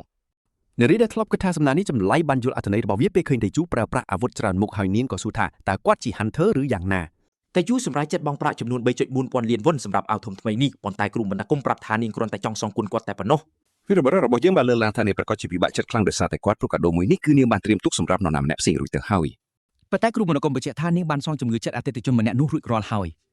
យធានយូបានជប់គិតបន្តិចពេលសម្រាប់ចិត្តរួចរាល់គាត់ក៏បានស្នើសុំទិញផលិតផលជាច្រើនមុខផ្សេងទៀតបន្ថែមពីនាងបំណងរបស់គាត់គឺជួយអាជីវកម្មរបស់នាងព្រមទាំងទិញកាដូជាច្រើនសម្រាប់ក្មេងៗកំព្រាគ្រូមន្តអាគមគ្មានជំរឿអ្វីក្រៅពីយល់ព្រមនោះទេហើយសូមឲ្យគាត់រងចាំបន្តិចខណៈនាងវេចខ្ចប់អីវ៉ាន់ទាំងអស់នោះវាជាអារម្មណ៍ដ៏ស្រស់ស្រាយមួយសម្រាប់នាងដែលបានជួបភ្ញៀវល្អម្ដងជាជាងការជួបពួក Awakener គួរឲ្យធុញថប់ភ្លាមនោះក៏មាននរណាម្នាក់ចូលក្នុងហាងបរិសុទ្ធអាចកំបាំងម្នាក់បានប្រញាប់ប្រញាល់មកស្វាគមន៍តួឯករបស់យើងដោយអះអាងថាខ្លួនតាមរកគាត់យូរហើយ គាត់ដើរចូលទៅចិត្តយ៉ាងស្ងៀមស្ងាត់ហើយហុនស៊ុកក៏ណែនាំខ្លួនថាជានាយកប្រតិបត្តិនៃឱសថស្ថានវ៉ៃជេពេលនេះធីនយូក៏ចាប់ផ្ដើមមានការប្រុងប្រយ័ត្នជាមួយបរិសម្នាក់នេះនាយកដឹងភ្លាមថាការលេចមុខភ្លាមនេះបានធ្វើឲ្យតួឯករបស់យើងក្តៅក្រហាយមិនខាន បរិវេក្មេងបានទទួលស្គាល់ការពិតហើយក៏សួរទៅនាយកនោះថាតើគាត់អាចតាមរកខ្លួនឃើញតាមរបៀបណា ហ៊ុនស៊ុកបានបញ្ជាក់ថាសមាគមឱសថដ្ឋានគឺដឹងរឿងគ្រប់យ៉ាងនៅក្នុងទីក្រុងសេរីនេះនិយាយចាប់គាត់ក៏សម្រេចចិត្តចូលដល់សាច់រឿងតែម្ដងចូលហ៊ុនស៊ុកបានទាមទារឲ្យវីរបុរសរបស់យើងលក់ថ្នាំបន្សាបពឹសមូសនោះទៅឲ្យពួកគេធីនយូមានអារម្មណ៍ថាគាត់កំពុងតែត្រូវបានគីគំរាមកំហែងនាយកប្រតិបត្តិអះអាងថាគាត់គ្រាន់តែសុំការជួយជ្រោមជ្រែងតែប៉ុណ្ណោះប៉ុន្តែត្រូវបានតួឯករបស់យើងបដិសេធភ្លាមតែម្ដង ហ៊ុនស៊ុកថែមទាំងផ្ដល់គ្រប់មធ្យោបាយដើម្បីឲ្យគាត់អាចបំបែកកងត្រាជាមួយពេលកំព្យូទទៀតផងប៉ុន្តែធីនយូនៅតែបញ្ជាក់ថាគាត់បានសន្យារួចរាល់ទៅហើយពេលគេសុំទិញរូបមន្តក្នុងតម្លៃ 5000 លានវ៉ុនវីរបស់យើងបញ្ជាក់ថាគាត់មិនលុកវាថោកឡើយនាយកប្រតិបត្តិរូបនេះចាប់ផ្ដើមអស់ការអត់ធ្មត់បណ្ដាហើយគាត់បានបញ្ជាក់ប្រាប់ថាការធ្វើឲ្យគាត់ខឹងនឹងមិនធ្វើឲ្យជីវិតក្នុងទីក្រុងសេរីនេះងាយស្រួលឡើយប៉ុន្តែអ្នកក្បាច់គុណរបស់យើងមិនខ្វល់នោះទេហើយក៏បណ្ដេញបុរសនេះចេញទៅពេលនោះនារីជាម្ចាស់ហាងបានចេញមកដោយគិតថាមានអតិថិជនចូលដូច្នេះធានយូក៏បញ្យល់ថានេះគ្រាន់តែជាអ្នកសុំទានម្នាក់ដែលគាត់ទើបតែដេញចេញប៉ុណ្ណោះពេលមកដល់ក្រៅចូលហ៊ុនស៊ុកសម្រាប់ចិត្តធ្វើឲ្យតួឯករបស់យើងស្ដាយក្រោយមិនខានដូច្នេះគាត់ក៏ទូរស័ព្ទភ្លាមហើយបញ្ជាឲ្យកូនចៅរបស់គាត់ចាប់ផ្ដើមប្រតិបត្តិការតាមផែនការពេលរសៀលថ្ងៃដដែលនៅក្បែរព្រំដែនទីក្រុងសេរីជាកន្លែងដែលភូមិគ្រីស្ទតួឯកកំពុងសាងសង់គេឃើញគាត់យូកបូបជីច្រើនទីបំផុតគាត់បានមកដល់លោកតាម្ចាស់គម្រោងមានការភ្ញាក់ផ្អើលពេលឃើញគាត់យកអីវ៉ាន់ច្រើនបែបនេះតែជួបបញ្យល់ថាគាត់បានទិញខោអាវសម្រាប់ក្មេងកំព្រាដើម្បីជាការសម្ដែងការដឹងគុណចំពោះនាយករបស់ពួកគេក្នុងពេលនោះលោកតាចាស់ក៏បានស្រក់ទឹកភ្នែកគាត់រំភើបនឹងសេចក្តីសុខបរិសុទ្ធរបស់តួឯកយ៉ាងខ្លាំងរហូតដល់សន្យាថានឹងក្លាយជាមនុស្សកាន់តែល្អម្នាក់តែជួបពិតជាសប្បាយចិត្តពេលបានឃើញបែបនេះគាត់ក៏បានអរគុណដល់ហុំពីយូផងដែរព្រោះដោយសារតែគាត់ទើបការសាងសង់ភូមិគ្រឹះនេះដំណើរការទៅយ៉ាងរលូនពេលគាត់បញ្ជាក់ថាគាត់ចង់យល់ព្រមតាមសំណើនេះបរិសុទ្ធចំណាស់ក៏សួរបញ្ជាក់ថាតើគាត់ពិតជាប្រកាសក្នុងចិត្តដែរឬអត់តែជួបប្រកាសថាគាត់បានសម្រេចចិត្តរួចរាល់ហើយបន្ទាប់ពីបានជួបនិយាយជាមួយโจហ៊ុនស៊ុករឿងនេះធ្វើឲ្យនាយកខឹងយ៉ាងខ្លាំងដោយបារម្ភថានាយកប្រតិបត្តិនោះបានធ្វើបាបតួឯកតែជួបបញ្ជាក់ថាខ្លួនគ្រាន់តែត្រូវគេគំរាមបំណោះហើយបញ្យល់ថាវារំលឹកគាត់ពីរបៀបដែលគេធ្វើបាបអ្នកខ្សោយហើយនេះហើយក៏សម្រេចចិត្តស្ដាប់តាមដំបូន្មានលោកតាដោយបង្កើតក្រុមហ៊ុនឱសថផ្ទាល់ខ្លួនមួយហើយសូមឲ្យអតីតថៅកែរូបនេះបន្តជួយគាត់ទៀតបន្ទាប់មកតែជួបសូមឲ្យបរិសុទ្ធចំណាស់បន្តការងារសាងសង់ឲ្យបានល្អរហូតដល់ពេលដែលគាត់ត្រឡប់មកវិញខណៈកំពុងរងចាំក្រុមហ៊ុនថ្មីរបស់គាត់ចាប់ផ្ដើមប្រតិបត្តិការវីរបុរសរបស់យើងប្រកាសថាគាត់ចង់ទៅផ្សំថ្នាំថ្មីបន្ថែមទៀតប៉ុន្តែក្នុងចិត្តគាត់ពិតជាក្តៅក្រហាយយ៉ាងខ្លាំងដោយសារតែគ្មានអ្នកណាចាប់អារម្មណ៍នឹងអាវធំថ្មីដ៏ថ្លៃរបស់គាត់សោះគម្ពីរវិញ្ញាណពីរទម្រង់វឹកវរត្រូវបានបង្កើតឡើងដោយបេសាចពីកំពូលដែលជាអ្នកប្រយុទ្ធខ្លាំងបំផុតក្នុងពិភពយុទ្ធគុនមូរីមវាជាការបញ្ចូលគ្នានៃបច្ចេកទេសបុរាណតកោគាត់ព្រមទាំងការបណ្ដុះធម្មពលឈីធាតុទាំង5ដោយមានការគូផ្សំតិចតួចពីក្បាច់គុនផ្សេងទៀតផងដែរក្បាច់នេះចែកចេញជា10ផ្កាយដោយកម្រិតនីមួយៗអាចឲ្យអ្នកប្រើប្រាស់ទទួលបានសមត្ថភាពថ្មីមួយក្រោយទទួលបានទាំង10ផ្កាយគេត្រូវការត្រាស់ដឹងដើម្បីទទួលបានវិញ្ញាណពិតដែលជាកលឹះនៃបច្ចេកទេសសម្ងាត់មួយគឺភ្លាមការរាប់ម៉ឺនសន្លឹកបច្ចេកទេសនេះបានអនុញ្ញាតឲ្យបិសាចពីរផ្ដួលបិសាចឋានសួគ៌ដែលជាមេដឹកនាំលទ្ធិបិសាចរបស់គាត់បានត្រឡប់មកផែនដីវិញនៅក្នុងតំបន់ទូបិសាចរលកកក្រៅដ៏ខ្លាំងក្លាមួយបានកើតឡើងការប្រយុទ្ធរវាងមនុស្សនិងសត្វចម្លែកបានផ្ទុះឡើងហើយអ្នកប្រើប្រាស់ពីបានដកដង្ហើមធំគាត់បានចាប់កាបិតយ៉ាងណែនរួចចាក់វាទម្លុះលលាក្បាលរបស់សត្រូវគ្រាន់តែបែបនោះសត្វចម្លែកដ៏ធំត្រូវបានផ្ដួលធានយូទទួលបានជ័យជំនះយ៉ាងស្អាតតែម្ដងគាត់នឹកស្មានមិនដល់ទេថាអ្វីដែលហៅថា Poison Clawlings នឹងមានទំហំធំបែបនេះសោះដោយសារតែស្បែកដ៏ស្វិតរបស់វាធានយូពិតជាពិបាកក្នុងការប្រយុទ្ធជាមួយវាដោយប្រើធម្មពលខាងក្នុងនិងអាវុធរបស់គាត់ណាស់បច្ចុប្បន្នគាត់នៅកម្រិតផ្កាយទី3ហើយស្ថិតនៅចន្លោះអ្នកចម្បាំងលំដាប់ទី1និងទី2ដែលជាកម្រិតធម្មពលដ៏កំសត់មួយហើយវាក៏ជាមូលហេតុដែលគាត់ត្រូវស៊ីពិសរបស់សត្វចម្លែកផងដែរធានយូបានប្រទះឃើញត្បូងពឹកដ៏ធំមួយរួចក៏ចាប់ផ្ដើមគិតថាការដាំដុះគឺជាកិច្ចការដ៏ងាយស្រួលមួយដោយសារមានចំណេះដឹងពីអ្នកគុណនិយមចាស់នោះដោយឃើញថាគាត់មានចំណេះដឹងទាំងអស់នេះនៅក្នុងដៃវានឹងក្លាយជារឿងងាយស្រួលសម្រាប់តួឯករបស់យើងក្នុងការទទួលបានការអភិវឌ្ឍយ៉ាងឆាប់រហ័សកាលពីដំបូងឡើយរាងកាយរបស់គាត់មិនអាចទប់ទល់នឹងបរិមាណពីច្រើនពេកនោះទេប៉ុន្តែដល់ឃើញថាពេលនេះវាមានសភាពនឹងណូហើយទីបំផុតគាត់ក៏ត្រៀមខ្លួនរួចរាល់ដើម្បីទម្លាយកម្រិតផ្កាយទី3ដោយហេតុផលនោះគាត់ក៏ចាប់ផ្ដើមស្រមៃចង់បានពីសត្វក្តាន់ទឹក2ដែលមានស្ពរនោះពេលនោះទើបគាត់ភ្ញាក់ខ្លួនរួចដឹងថាគាត់ត្រូវតែទៅយកកាបិតគប់ដ៏មានតម្លៃរបស់គាត់មកវិញសត្វក្តាន់ទឹក2ស្ពរនេះគឺជាសត្វស្លូតបូតដែលមិនវាយប្រហារមនុស្សនោះទេវាមានប៊ូម2នៅលើខ្នងដែលធ្វើឲ្យវាមើលទៅដូចជាសត្វអូតអញ្ចឹងត្រឹមតែមួយពព្រិចភ្នែកធានយូបានកាត់ក្បាលសត្វដ៏កំសត់នោះដោយមិនចាំបាច់គិតច្រើនឡើយរឿងដ៏គួរឲ្យខ្លាចបំផុតអំពីសត្វនេះគឺត្រង់ថាបូមរបស់វានឹងផ្ទុះឡើងនៅពេលដែលវាស្លាប់ភ្លាមមួយរំពេចនោះស្ពរពីសដ៏តូចល្អិតរបស់វាក៏ត្រូវបានបញ្ចេញទៅក្នុងអាកាសគ្រាន់តែបែបនោះវីរបុរសរបស់យើងត្រូវបានឡោមព័ទ្ធដោយពពុះពីសរាប់មិនអស់បាត់ទៅហើយពីសនេះខ្លាំងរហូតអាចរំលាយរបាំងការពីអូស្មန်បានហើយត្រូវការពេល60នាទីទៅវាអាចរសាយទៅវិញដោយធម្មជាតិបន្ទាប់ពីពិនិត្យយ៉ាងប្រុងប្រយ័ត្នវីរបុរសបានសម្រេចចិត្តស្រូបយកពីសនោះភ្លាមមួយរំពេចព្រោះវាជាពីសដ៏ខ្លាំងបំផុតដែលគាត់ធ្លាប់ឃើញហើយដំណើរការក៏បានចាប់ផ្ដើមធានយូបានចាប់ផ្ដើមប្រាថ្នាពលរបស់គាត់ដើម្បីស្រូបយកពីសនោះគាត់បានខិតខំតាំងសមាធិយ៉ាងខ្លាំងគោលដៅរបស់គាត់គឺផ្ដោតទៅលើធម្មពលពីសទាំងអស់នោះការធ្វើបែបនេះនឹងអាចឲ្យគាត់ស្រូបយកវាបានប្រសិនបើតួឯកអាចទទួលបានជោគជ័យក្នុងការស្រូបយកពីសទាំងអស់នេះនោះទីបំផុតគាត់នឹងអាចឡើងដល់កម្រិតផ្កាយបន្ទាប់មិនខាន រុស្ស៊ីថៃដដែលលោកបន្ទាប់ពីចរាចរណ៍ធម្មពលឈីអស់ជាច្រើនម៉ោងរួចមក វីរបុរសចាប់ផ្ដើមគិតថាគាត់ប្រហែលជាស្រូបយកពឹសស្កុននេះច្រើនពេកហើយព្រោះគាត់បានចំណាយពេលយ៉ាងយូរក្នុងការបំផ្លាញវាទៅជាធម្មពលខាងក្នុង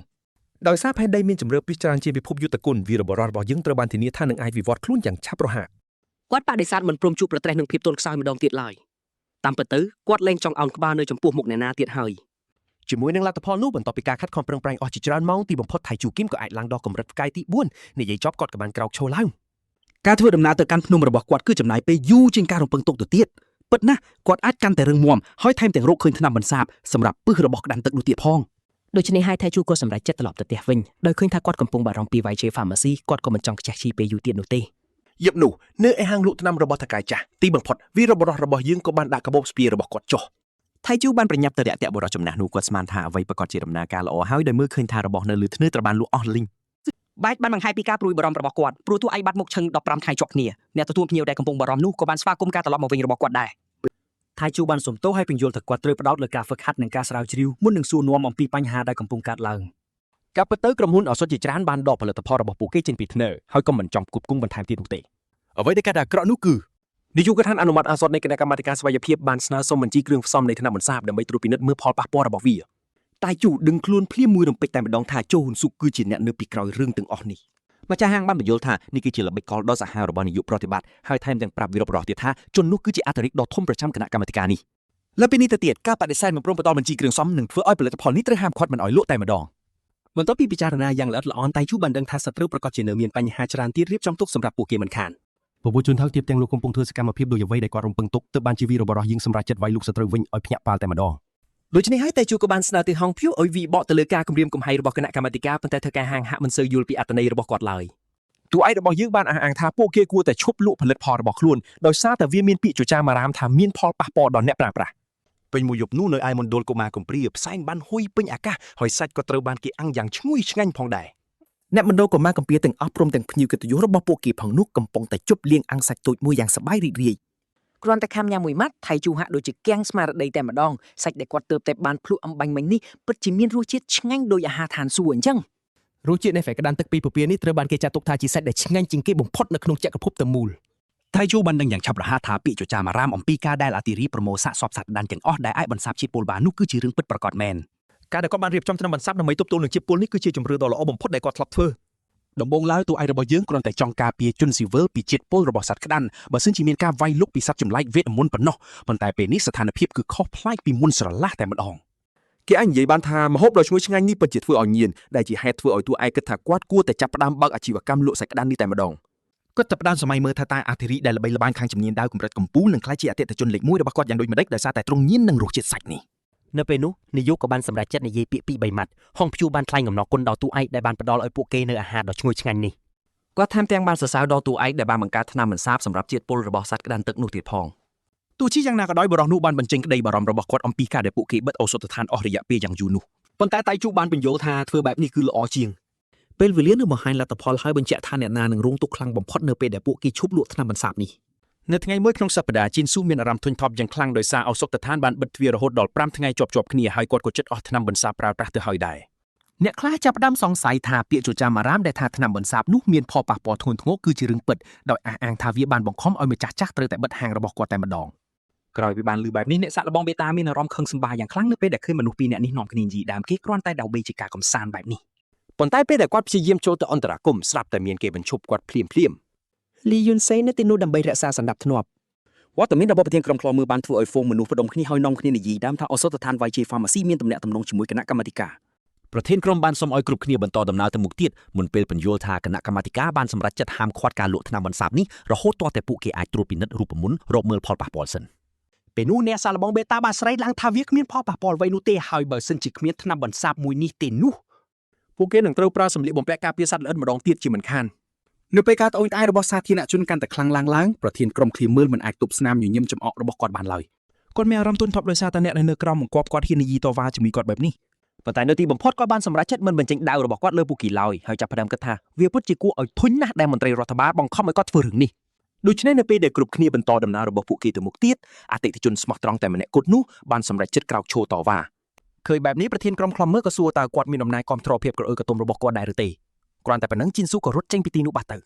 ប្រធានក្រុមមិនខ្វល់អំពីរឿងថ្នាំបន្សាបនោះទេប៉ុន្តែគាត់ចង់ចាប់ខ្លួនជូហ៊ុនសុកដែលបានយុយងគណៈកម្មាធិការទៅវិញទេ ទន្ទឹមនឹងនោះគាត់កំពុងតែសង្កេតមើលពីចម្ងាយតាមទូរស័ព្ទជាមួយមន្ត្រីរដ្ឋបាល ជូហ៊ុនសុកបានបញ្ចេញក្តីរីករាយយ៉ាងខ្លាំងនៅពេលឃើញមន្ត្រីនោះបង្ខំប្រធានក្រុមឃ្លាំមើលឲ្យធ្វើតាមការបញ្ជារបស់ខ្លួនបែបនេះមន្ត្រីរដ្ឋបាលបានបញ្យល់ថាដោយសារតែគាត់និងប្រធានទើបសមាជិកគណៈកម្មាធិការអចិន្ត្រៃយ៍ទី3តែងតែត្រូវបានគេបោះឆ្នោតទម្លាក់ដោយដឹងថាលីយូនឈៀកលោកដៃតែក្នុងស្ថានភាពតានតឹងប៉ុណ្ណោះនាយកប្រតិបត្តិបានបញ្យល់ថាពួកគេបានចាប់ផ្ដើមដំណាក់កាលទី2នៃផែនការរួចទៅហើយគាត់បានសន្យាផ្ដល់រង្វាន់ធំដល់មន្ត្រីរដ្ឋបាលឲ្យអះអាងថាលុះត្រាតែពួកគេរកលុយបានដោយអបភូតហេតុទើបសត្រូវអាចរស់បានយូរទន្ទឹមនឹងនោះនៅក្នុងការយាល័យរបស់ឧត្តមសេនីយ៍ធូអូជីនហុងការចរចាកំពុងតែត្រូវបានធ្វើឡើងថេជូបានសម្រេចចិត្តលក់ថ្នាំ1លានដបទៅឲ្យកងកម្លាំងការពារសត្វចម្លែកវេទមន្តក្នុងតម្លៃទីផ្សារ ឧត្តមសេនីយ៍តូបានផ្អាកមួយសន្ទុះហើយគាត់ក៏បានចង្អុលបង្ហាញពីតម្លៃដ៏សែនថ្លៃនេះ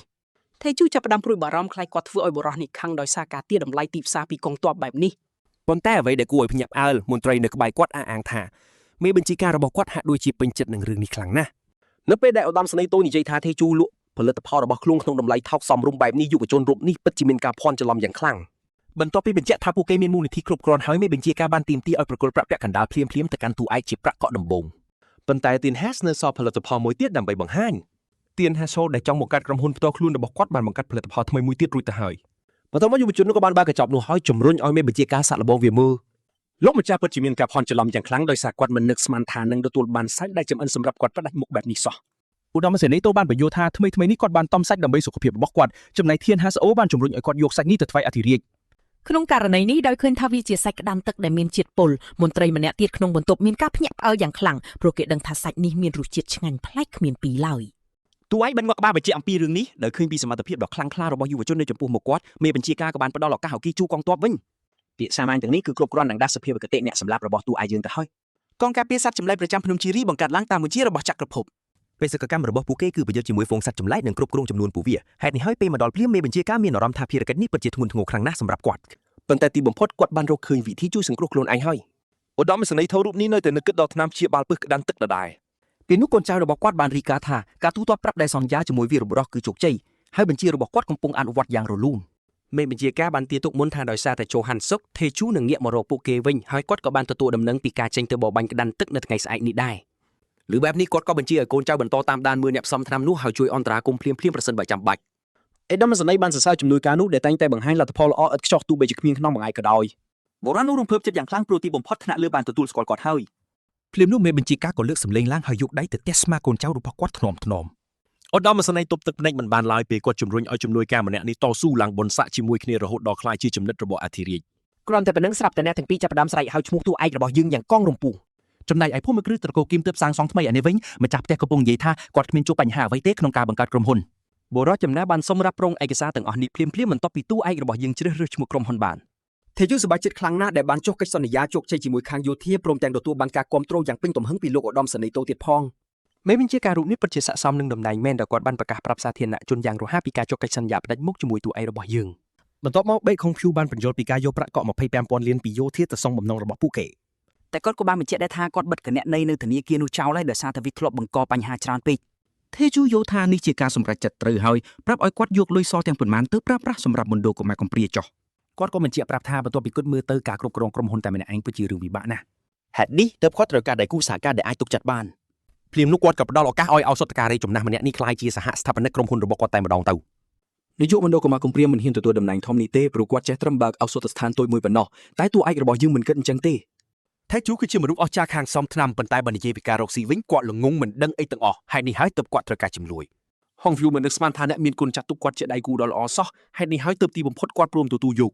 ប៉ុន្តែបរិះចំណាស់ទាមទារចំណៃប្រាក់ចំណេញត្រឹម 10% ប៉ុណ្ណោះតែតួឯករបស់យើងបានបដិសេធចោលដោយសារតែដៃគូគាត់ត្រូវចាត់ចែងការងារទាំងអស់តែម្នាក់ឯងគាត់ក៏បង្ខំឲ្យយកចំណែកភាគហ៊ុនយ៉ាងហោចណាស់ 30% ចុងក្រោយហុងភៀវក៏យល់ព្រមតែគាត់ប្រាប់ថាគាត់មិនមែនជាអ្នកមើលខុសត្រូវផ្ទាល់ទេព្រោះគាត់មានមនុស្សម្នាក់ក្នុងចិត្តដែលស័ក្តិសមនឹងតំណែងនេះជាងគាត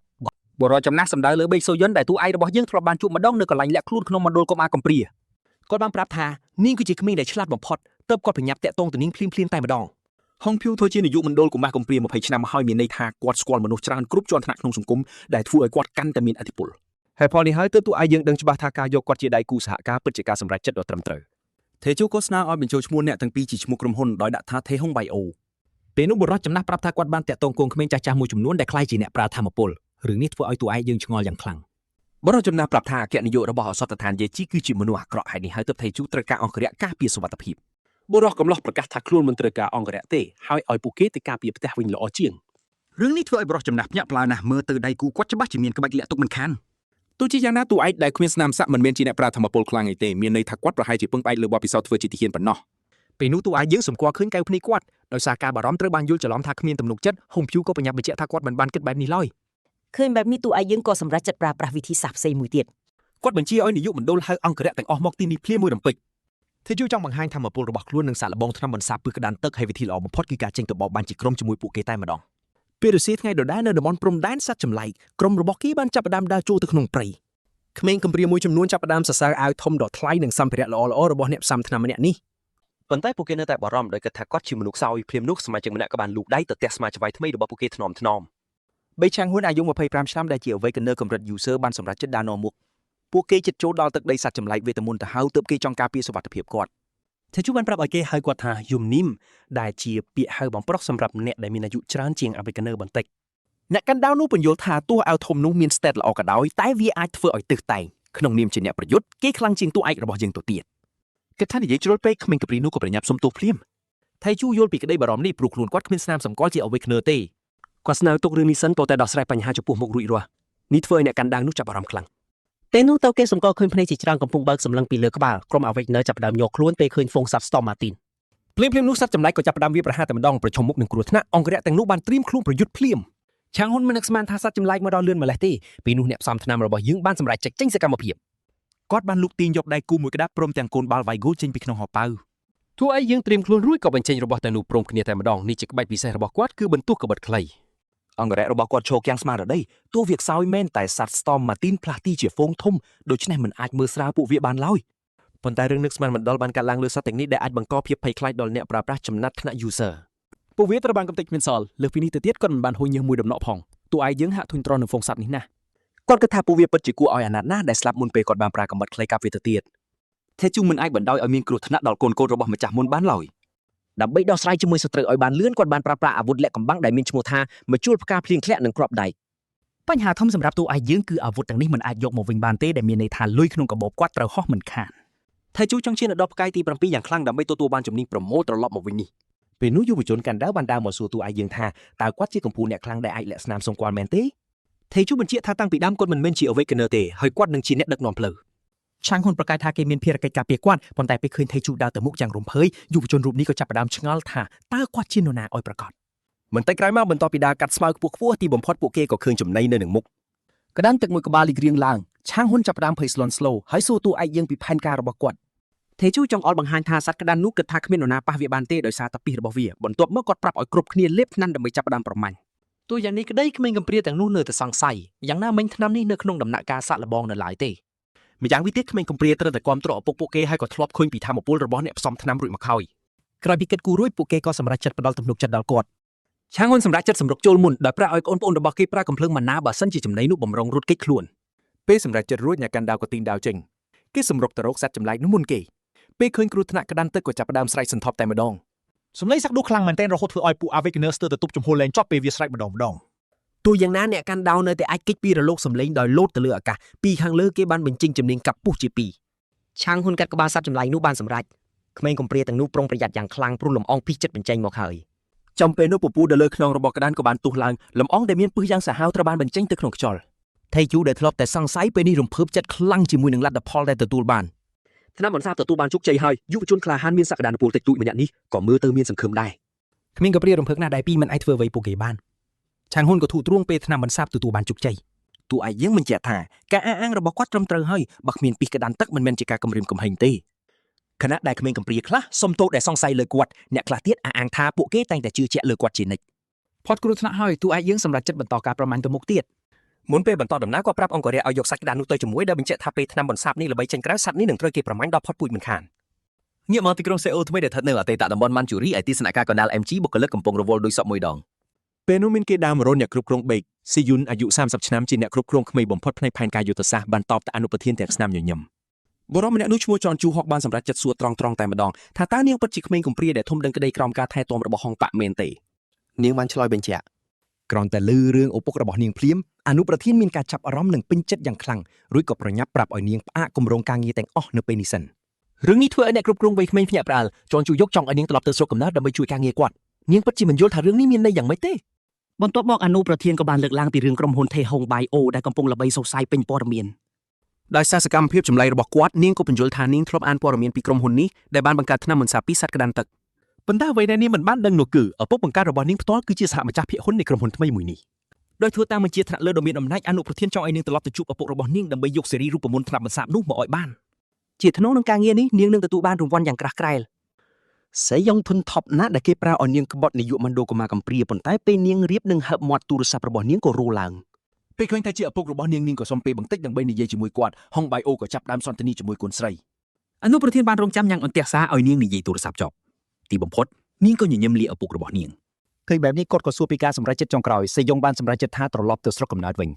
ញដំបងឡើយវាហាក់ដូចជាដំណឹងល្អសម្រាប់បុរសតំពាក់នោះណាស់ប៉ុន្តែភ្លាមនោះនាងក៏ក្រវ៉ាត់កាត់សម្គាល់ខ្លួនចោលចំមុខគាត់តែម្ដងអ្នកគ្រប់គ្រងវ័យក្មេងរូបនេះសម្រេចចិត្តលាឈប់ពីការងារនាងធុញទ្រាន់នឹងការឃើញមនុស្សទាដូចជាអនុប្រធាននេះព្យាយាមជន់ឈ្លីអ្នកដទៃខ្លាំងណាស់ទៅហើយ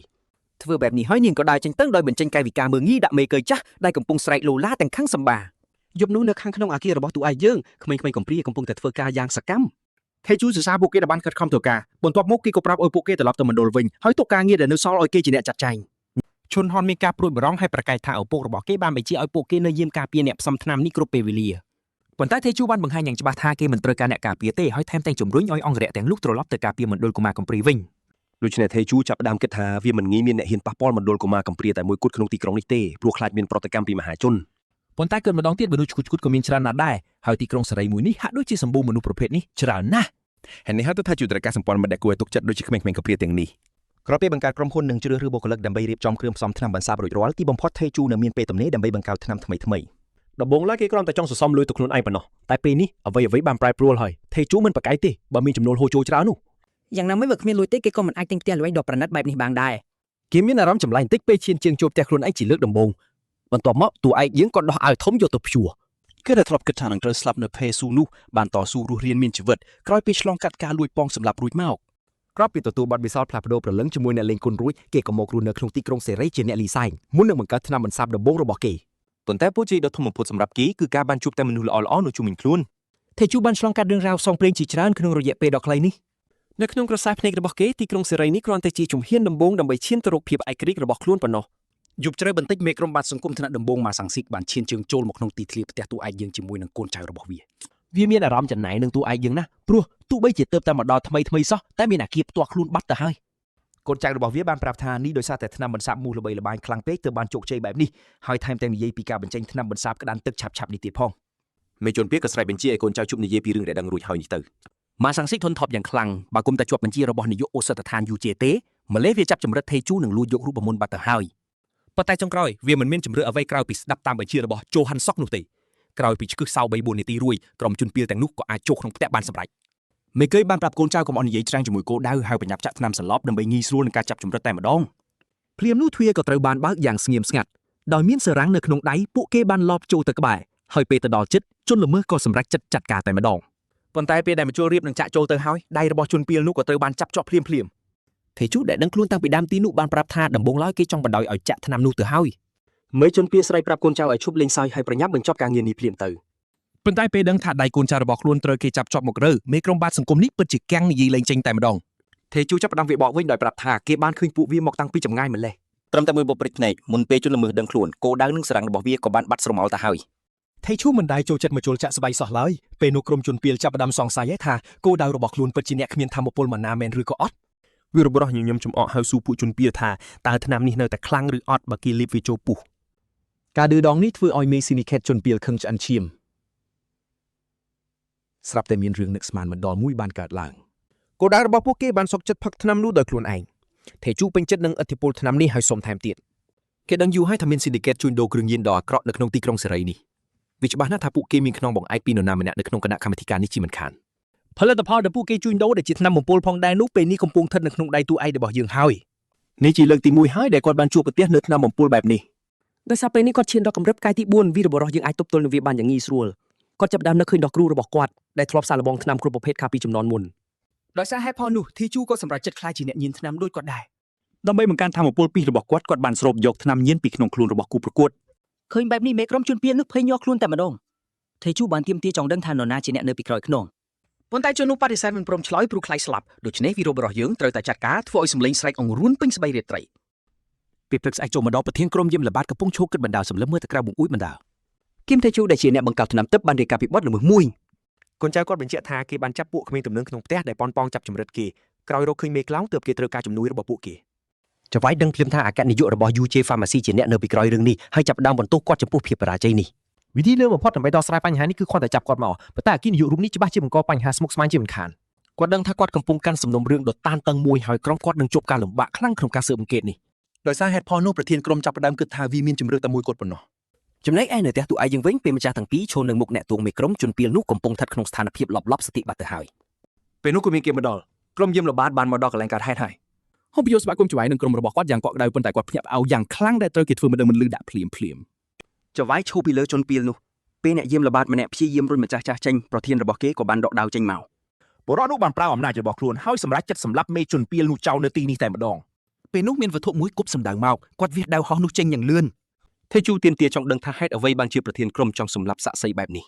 បន្ទាប់មកគេបានបង្ហាញវីដេអូដែលមេជនពីសារភាពថាអគ្គនាយក UJ Pharmacy ជាអ្នកនៅពីក្រោយការចាប់ចម្រិតហើយចង់ឲ្យទូឯកយើងញៀនថ្នាំប៉ុន្តែមើលទៅគាត់គេដឹងភ្លាមថាប្រធានក្រុមនេះច្បាស់ជាដឹងរឿងនេះមុនបាត់ទៅហើយពេលគេសួរឈ្មោះបរិសក្រអឺតក៏ទុំនោះឆ្លើយថាឈ្មោះថៃជូប្រធានក្រុមចាប់មុខភ្លាមថាគេជាអ្នកបង្កើតថ្នាំបន្ទាប់មកគាត់ក៏ព្យាយាមសម្រួលអារម្មណ៍ខ្លួនឯងអ្នកភ្នាក់ដឹងខ្លួនកម្រិតខ្ពស់រូបនេះសម្រាប់ចិត្តសម្លឹងមើលអ្នកនៅពីមុខឲ្យច្បាស់ហើយគាត់ក៏ភ្ញាក់ប្រើព្រោះមើលទៅមុខស្រដៀងអ្នកធ្លាប់ស្គាល់ទើបគាត់ដឹងថាអ្នកនៅពីមុខនេះគឺជាអ្នកលីសាញកាលពីលើកមុនសោះពេលនោះថៃជូមិនបានតបតអ្វីភ្លាមទេពេលគេសួរថាគាត់ពិតជាអ្នកបង្កើតថ្នាំបន្សាបមូសមែនទេទូឯងក៏ងក់ក្បាលទទួលស្គាល់អ្នកកណ្ដាលនិយាយថាវាមិនមានអ្វីអស្ចារ្យទេបន្តិចក្រោយមកគាត់ក៏ញញឹមចំអកបន្ទាប់មកប្រធានក្រុមបានបញ្ជាក់យ៉ាងម៉ឺងម៉ាត់ថាគាត់គឺជាច្បាប់នៅក្នុងទីក្រុងសេរីនេះគាត់សម្រេចចិត្តទុកឱកាសចុងក្រោយឲ្យទូឯងដើម្បីបញ្ចប់រឿងលឿនដោយសម្រាប់ឧក្រិដ្ឋជននោះចោលភ្លាមទោះយ៉ាងណាថេជូនៅតែបដិសេធឃើញបែបនេះចៅហ្វាយក៏ឌឺឲ្យជនអម៉ាក់ណាបដិសេធរូបនេះសាក់រៀបរៀងមើលថេជូសឹងតែគ្មានពេលប្រតិកម្មតនោះទេគេដកកំបាត់ចេញភ្លាមឲ្យគប់ទៅរកប្រធានក្រុមនោះបុរសនោះមានអារម្មណ៍ដឹងខ្លួនពីអាវុធដែលហោះសម្ដៅមកដូច្នេះគាត់ក៏បញ្ចេញស្នៀកាត់ដាវដូចខ្យល់ព្យុះដើម្បីការពារខ្លួនពេលនេះគាត់ច្បាស់ណាស់ថាអ្នកបង្កើតថ្នាំនេះចាប់ឧក្រិដ្ឋជនដោយខ្លួនឯងមែនគាត់លួចសរសៃជំនីរបស់គេក្នុងចិត្តពេលឃើញថាគេអាចធ្វើឲ្យគាត់មុតបានដូច្នេះបើសារគេបានរៀបរៀងការសម្លាប់នេះពីរដងសមាជិកគណៈកម្មាធិការចិនត្រៃនោះក៏កាត់ទោសប្រហារជីវិតថេជូតែម្ដងទោះជាយ៉ាងនោះក្តីតួឯកយើងមិនខ្វល់ទេប៉ុន្តែពេលវីរហ្គូរស់កំពុងនិយាយឌឺដងគាត់ក៏សម្គាល់ឃើញរឿងមួយគួរឲ្យចាប់អារម្មណ៍គេបានលោតឡើងទៅលើអាកាសដើម្បីគេចពីមុខដាវហើយគប់កំបិតទៅគូប្រកួតថេជូកំពុងរៀបចំការវាយប្រហារដ៏ខ្លាំងក្លាមួយគូប្រកួតរបស់គេក៏ធ្វើដូចគ្នាដែរពេលនោះការប្រយុទ្ធក៏ត្រូវបានបញ្ឈប់ដោយការមកដល់នៃឧទ្ធម្ភាគមួយគ្រឿងស្រាប់តែមានមនុស្សស្លៀកសម្លៀកបំពាក់លោតឆាត់បានលោតចេញមកឧត្តមសេនីយ៍តូដែលលេចមុខយ៉ាងអស្ចារ្យបានមកទីនេះដើម្បីបញ្ឈប់ប្រធានក្រុមយាមល្បាតដ៏រំខាននេះពេលលោតចេញពីឧទ្ធម្ភាគហើយចុះដល់ដីភ្លាមមេបញ្ជាការក៏បញ្ឈប់ការប្រយុទ្ធនោះតែម្ដងជាមួយនឹងការបដិរបស់គង់ទ័ពគ្រប់គ្នាក៏ប្រុងប្រយ័ត្នគ្រប់វិនាទីឧត្តមសេនីយ៍តូក៏បានស្វាគមន៍អ្នកស្គាល់គ្នាចាស់របស់គាត់យឿនហាក់បានសួរដេញដោលយ៉ាងខ្លាំងថាតើកងទ័ពកំពុងធ្វើអ្វីនៅក្នុងទីក្រុងសេរីមួយនេះចំណែកឯមេបញ្ជាការរូបនោះបានបញ្ជាក់យ៉ាងច្បាស់ថាលោកមិនត្រូវការអនុញ្ញាតពីនរណាម្នាក់ដើម្បីមកជួបគីយើងនោះឡើយប្រធានក្រុមរូបនេះបានចោទប្រកាន់កងទ័ពថាកំពុងលូកដៃចូលកិច្ចការផ្ទៃក្នុងរបស់ទីក្រុងលោកអ្នកដែលធម្មពលដ៏ខ្លាំងក្លារីបនេះបានបញ្ជាក់ថាលោកមិនបានមកទីនេះក្នុងនាមជាឧត្តមសេនីយ៍តូនោះទេអូជីនយុកបាននិយាយថាលោកមកទីនេះក្នុងនាមជាជនស៊ីវិលធម្មតាប៉ុណ្ណោះដោយហេតុផលនេះលោកបានស្នើទៅ Master ម្នាក់ទៀតកុំឲ្យលូកដៃចូលរឿងខ្លួនយើងអាចនិយាយបានយ៉ាងច្បាស់ថាសម្ដីនេះពិតជាធ្វើឲ្យគេខឹងសម្បាយយ៉ាងខ្លាំងនិយាយចោះភ្លាមជនស៊ីវិលរូបនេះបានប្រញាប់ទៅមើលមិត្តរបស់ខ្លួនដែលបានអះអាងថាគេមិនមានរងរបួសអ្វីនោះទេទោះជាយ៉ាងណាក៏ដោយមានអ្នកខ្លះបានជំរុញឲ្យគេស្វែងរកយុត្តិធម៌ឧត្តមស្នេហ៍ត្រីកម្រិត Master គូជុនយ៉ាងបានប្រកាសយ៉ាងដាច់យ៉ាងហង្ការថាលោកនឹងកម្ចាត់ចោលអ្នកណាដែលហ៊ានធ្វើបាបអ្នកដែលបានផ្ដល់ថ្នាំប្រសាបដល់ពួកគេ Master ម្នាក់ទៀតឈ្មោះផាកភីសុងបានផ្ដល់កូនចៅមួយចំនួនរបស់លោកឲ្យធ្វើជាអង្គរៈការពារគេចំណែកមានបញ្ជាការទី3ឈ្មោះហុងជុនថេបានស្នើជួយរកថ្នាំសង្កូវមួយចំនួនមកឲ្យគេឃើញបែបនេះប្រធានក្រុមអ្នកប្រយុទ្ធសន្មតថាថេជូស្គាល់ពួកមន្ត្រីយោធាដ៏មានអំណាចទាំងនេះរួចហើយដោយសារតែឪពុករបស់គេគឺជាឧត្តមសេនីយ៍ត្រីម្នាក់ដូច្នេះគេក៏សម្រេចចិត្តលេបសេចក្តីថ្លៃថ្នូររបស់ខ្លួនរួចដើរចេញទៅអូជីនយុកបានអញ្ជើញគេឲ្យនៅលេងបន្តិចទៀតប៉ុន្តែ Master Lee បានបញ្ជាក់ថាគេជាមនុស្សរវល់មិនដូចជាពួកគេនោះទេប៉ុន្តែទីហ៊ានរូបនេះបាននិយាយថាមើលទៅគេមិនសូវជារវល់តតែសោះពេលសូមឲ្យបកស្រាយបញ្ជាក់បន្ថែមឧត្តមសេនីយ៍តូរូបនេះបានស្ដីបន្ទោសប្រធានក្រុមអ្នកប្រយុទ្ធពីការធ្វើការមិនបានល្អដោយសារតែនៅមានក្មេងទំនើងដើរពាសពេញផ្លូវក្នុងទីក្រុងរបស់លោកនៅឡើយពេលគេផ្ដល់កម្លាំងជំនួយឲ្យលោកបានបដិសេធភ្លាមនិយាយចប់ប្រធានក្រុមរូបនេះក៏សម្រេចចិត្តនាំអ្នកទោសរបស់ខ្លួនដើរចេញទៅបាត់បន្ទាប់មកអូជីនហៀវបានប្រកាសថាលោកនឹងរក្សាទុកពួកក្មេងទំនើងទាំងនោះសមាជិកគណៈកម្មាធិការចាត់ទុកថានេះជាការលូកដៃរបស់កងទ័ព ពេលត្រូវគេសួរនងពីរឿងនេះឧត្តមសេនីយ៍តូបានបញ្យល់ថាលោកត្រូវតែដាក់ទណ្ឌកម្មពួកគេដោយសារតែពួកគេបានព្យាយាមធ្វើបាបមិត្តភក្តិរបស់លោក ចុងហាបានព្យាយាមលើកយកព្រះរាជក្រឹត្យមកនិយាយដូច្នេះគូប្រជែងរបស់គេក៏សម្រេចចិត្តប្រើវិធីផ្សេងវិញ អូជីនហុកបានរំលឹកគេថាទោះបីជាអ្នកទាំងពីរជា Master ក៏ដោយក៏កម្រិតរបស់ពួកគេគឺខុសគ្នាដាច់ស្រឡះពេលនោះប្រធានក្រុមចាប់ផ្ដើមបែកញើសប៉ុនក្របពោត អូជីនហុកបានបញ្ជាក់យ៉ាងម៉ឺងម៉ាត់ថាអាធិរិកនឹងមិនខ្វល់ខ្វាយពីការដាក់ទោសលោកឡើយទោះបីជាលោកសម្លាប់គេនៅទីនេះពេលនេះក៏ដោយ ខណៈពេលអ្នកប្រយុទ្ធកំពុងញាប់ញ័របញ្យល់ថានឹងមានផលវិបាកតាមក្រោយ Master ទាំង3អ្នកទៀតបានចាប់ផ្ដើមសើចចំអកឲ្យគេហើយចងចាំបញ្ជាដើម្បីចាត់ការគេយ៉ាងអន្ទះសារ ភ្លាមៗនោះចុងហាក់បានដឹងខ្លួនថាគេកំពុងស្ថិតក្នុងស្ថានភាពដ៏លំបាកមួយហើយ ពេលឃើញកូនចៅខ្លួនកំពុងញាប់ញ័រគេដឹងច្បាស់ថាគេគ្មានជំរឿសអ្វីផ្សេងទៀតទេដោយគិតបែបនេះគេក៏សម្រេចចិត្តដកថយយ៉ាងស្ងៀមស្ងាត់ទៅ អូជីនហ៊ូបានកត់សម្គាល់ថាប្រធានក្រុមរូបនេះធ្លាប់តែត្រូវគេតាមចិត្តច្រើនពេកនៅក្នុងទីក្រុងខ្លួនឯង បន្ទាប់ពីនោះមកតួឯករបស់យើងក៏បានថ្លែងអំណរគុណដល់អ្នកសង្គ្រោះខ្លួនឧត្តមនាយតូរូបនេះត្រៀមខ្លួនរួចជាស្រេចដើម្បីធ្វើគ្រប់យ៉ាងជួយដល់សម្ព័ន្ធមិត្តតាមការពិតពួកគេបានប្រញាប់ប្រញាល់មកកាន់កន្លែងកាត់ហែភ្លាមពេលដែលហុងភៀវបានទូរស័ព្ទហៅហើយដោយសារតែបែបនេះរឿងអាក្រក់បំផុតត្រូវបានគេបញ្ជៀសទាន់ពេលវេលា ដោយសារការលុកដៃពីឧត្តមសេនីយ៍តូទាំងតួឯកនិងដៃគូជំនួញរបស់គេមិនមានរងរបួសសូម្បីតែបន្តិចអ្វីដែលកាន់តែពិសេសនោះគឺពួកគេថែមទាំងអាចរក្សាស័ក្តិសិទ្ធិរបស់ពួកគេទុកបានទៀតផង ពេលដែលគេនាំពួកក្មេងទំនើងតែនោះមកដល់ភ្លាមអូជីនជុងបានអះអាងថាលោកនឹងយកពួកគេទៅដើម្បីតាមប្រមាញ់មេខ្លោងនៅពីក្រោយខ្នង ប៉ុន្តែថេជូបានជាយាមបញ្ជាក់ថាបញ្ហាមួយនេះវាពាក់ព័ន្ធនឹងរូបគេតែម្នាក់ឯងប៉ុណ្ណោះ ប៉ុន្តែទាហានរូបនោះហាក់ដូចជាគិតផ្សេងដោយសារតែកងទ័ពទាំងមូលនឹងជួបគ្រោះថ្នាក់បើសិនជាសត្រូវលូកដៃរំខានដល់ការផលិតថ្នាំបន្សាបនេះ លោកថែមទាំងបានបញ្ជាក់ទៀតថាអ្នកផលិតថ្នាំនេះមិនចាំបាច់បង្ខំចិត្តដោះស្រាយជាមួយប្រធានក្រុមអ្នកប្រយុទ្ធនោះទៀតឡើយ រឿងនេះធ្វើឲ្យថៃជូគិតថាថ្នាំបំពុះផ្កាយ4របស់គេហាក់ដូចជានៅខ្សោយពេកមិនអាចធ្វើអ្វី Master បានទេមើលទៅគេហាក់ដូចជាមិនរំផលប៉ះពាល់ពីវាសុំបីតែបន្តិចទាល់តែសោះ ហើយបើសិនជាគ្មានការលុកដៃពីឧត្តមសេនីយ៍តូទីនោះភាគរយនៃជ័យជំនះប្រហែលជាមើលទៅមិនអាចទៅរួចឡើយ ដល់ហេតុផលនេះថៃជូចង់ទទួលបានធម៌ពលកាន់តែខ្លាំងដើម្បីកុំឲ្យធ្លាក់ខ្លួនអស់សង្ឃឹមបែបនេះម្ដងទៀត ស្របពេលជាមួយគ្នានោះប្រធានក្រុមអ្នកប្រយុទ្ធចាប់ផ្ដើមគិតរកវិធីចង់សម្លាប់ទាំងតួឯកនិងមេបញ្ជាការចោលពេលនោះហើយទើបគេចាប់ផ្ដើមដឹងខ្លួនថាគេត្រូវមុតនឹងក្បិតគប់ដ៏មុតស្រួយរបស់តួឯកយើងបាត់ទៅហើយគេចាប់ផ្ដើមសង្ស័យថាក្បិតទាំងនោះមានប្រឡាក់ថ្នាំពុលភ្លាមៗនោះជុងហាក់ក៏ស្រាប់តែមានអារម្មណ៍ឈឺចាប់យ៉ាងខ្លាំង ជាតិពុលបានចាប់ផ្ដើមសាយភាចូលសាច់បាត់ទៅហើយពេលនោះគេទើបតែដឹងខ្លួនថាគេកំពុងតែធ្លាក់ក្នុងស្ថានភាពដ៏លំបាកមួយយ៉ាងពិតប្រាកដ កូនចៅរបស់គេចាប់អារម្មណ៍ឃើញមានរឿងមិនស្រួលភ្លាមដូច្នេះគេក៏ត្រូវបញ្ជាឲ្យនាំមេរបស់ខ្លួនទៅមន្ទីរពេទ្យជាបន្ទាន់ គិតត្រឹមនេះអ្នកប្រយុទ្ធរូបនេះក៏ជន់ហ្គេបន្ថែមលបឿនហើយគ្រាន់តែប៉ុណ្ណេះ Master ម្នាក់ក៏ត្រូវចុកខ្សោយធម្មពលអស់យ៉ាងច្រើន មួយសន្ទុកក្រោយមកខណៈកំពុងហោះហើរលើអាកាសបុគ្គលិកយោធាទាំងអស់បានឃ្លាមមើលអ្នកតូយ៉ាងយកចិត្តទុកដាក់ បើសាខ្លាចស្លាប់មេក្រុមចៅបានសន្យាថានឹងប្រាប់ពួកគេគ្រប់យ៉ាងទាំងអស់ប៉ុន្តែលោកឧត្តមសេនីយ៍បានបញ្ជាក់យ៉ាងដាច់ហង្ការថាលោកមិនត្រូវការចម្លើយសារភាពពីគេនោះទេ និយាយចាប់លោកក៏ងាកទៅមើលកូនចៅម្នាក់របស់ខ្លួនភ្លាមៗនោះកូនចៅរបស់លោកក៏ទីងចាប់ដៃកាន់រួចបើកទ្វារឧទ្ធម្ភាគចាក់ចេញពេលនោះពួកអកតាជនមានអារម្មណ៍ភ័យខ្លាចយ៉ាងខ្លាំងនៅពេលដែលបរិះរូបនោះឧទទួលបញ្ជាឲ្យទម្លាក់ពួកគេចោលទៅខាងក្រៅ ហើយគ្រាន់តែប៉ុណ្ណេះអកតជនទាំង4នាក់បានជួបនឹងទីបញ្ចប់ដ៏សែនត្រជាក់និងរុនធត់បំផុតពេលសហកម្មត្រូវបានបញ្ចប់ដោយជោគជ័យ បន្តមកជួនទេទទួលបញ្ជាឲ្យចាត់ការនាយកប្រតិបត្តិក្រុមហ៊ុនថ្នាំពេទ្យយកជ័យឲ្យជួបវាសនាដូចគ្នា មេបញ្ជាការថែមទាំងបញ្ជាឲ្យដាក់ពង្រាយទ័ពមួយចំនួនដើម្បីការពារក្រុមហ៊ុនរបស់វីរបុរសយើងទៀតផងពេលនេះអូជីនហ៊ូទីបំផុតមានឱកាសចូលទៅគៀកស្និទ្ធជាមួយឃីមថេជូហើយញ៉ាំមើលស្ថានីយរថភ្លើងឯនេះវិញសេយ៉ងបានទទួលទូរស័ព្ទពីឆឹងហ៊ូននាងបានប្រាប់បងប្រុសរបស់នាងថានាងទើបតែធ្វើដំណើរមកដល់ទីក្រុងនេះទេនាងពិតជាមានការភ្ញាក់ផ្អើលយ៉ាងខ្លាំងមែនទែននៅពេលដែលបានដឹងថាដៃគូសហការរបស់ឪពុកនាងបានជួយឧបត្ថម្ភប្រាក់រាប់ពាន់លានវ៉ុនដល់មណ្ឌលកុមារកំព្រា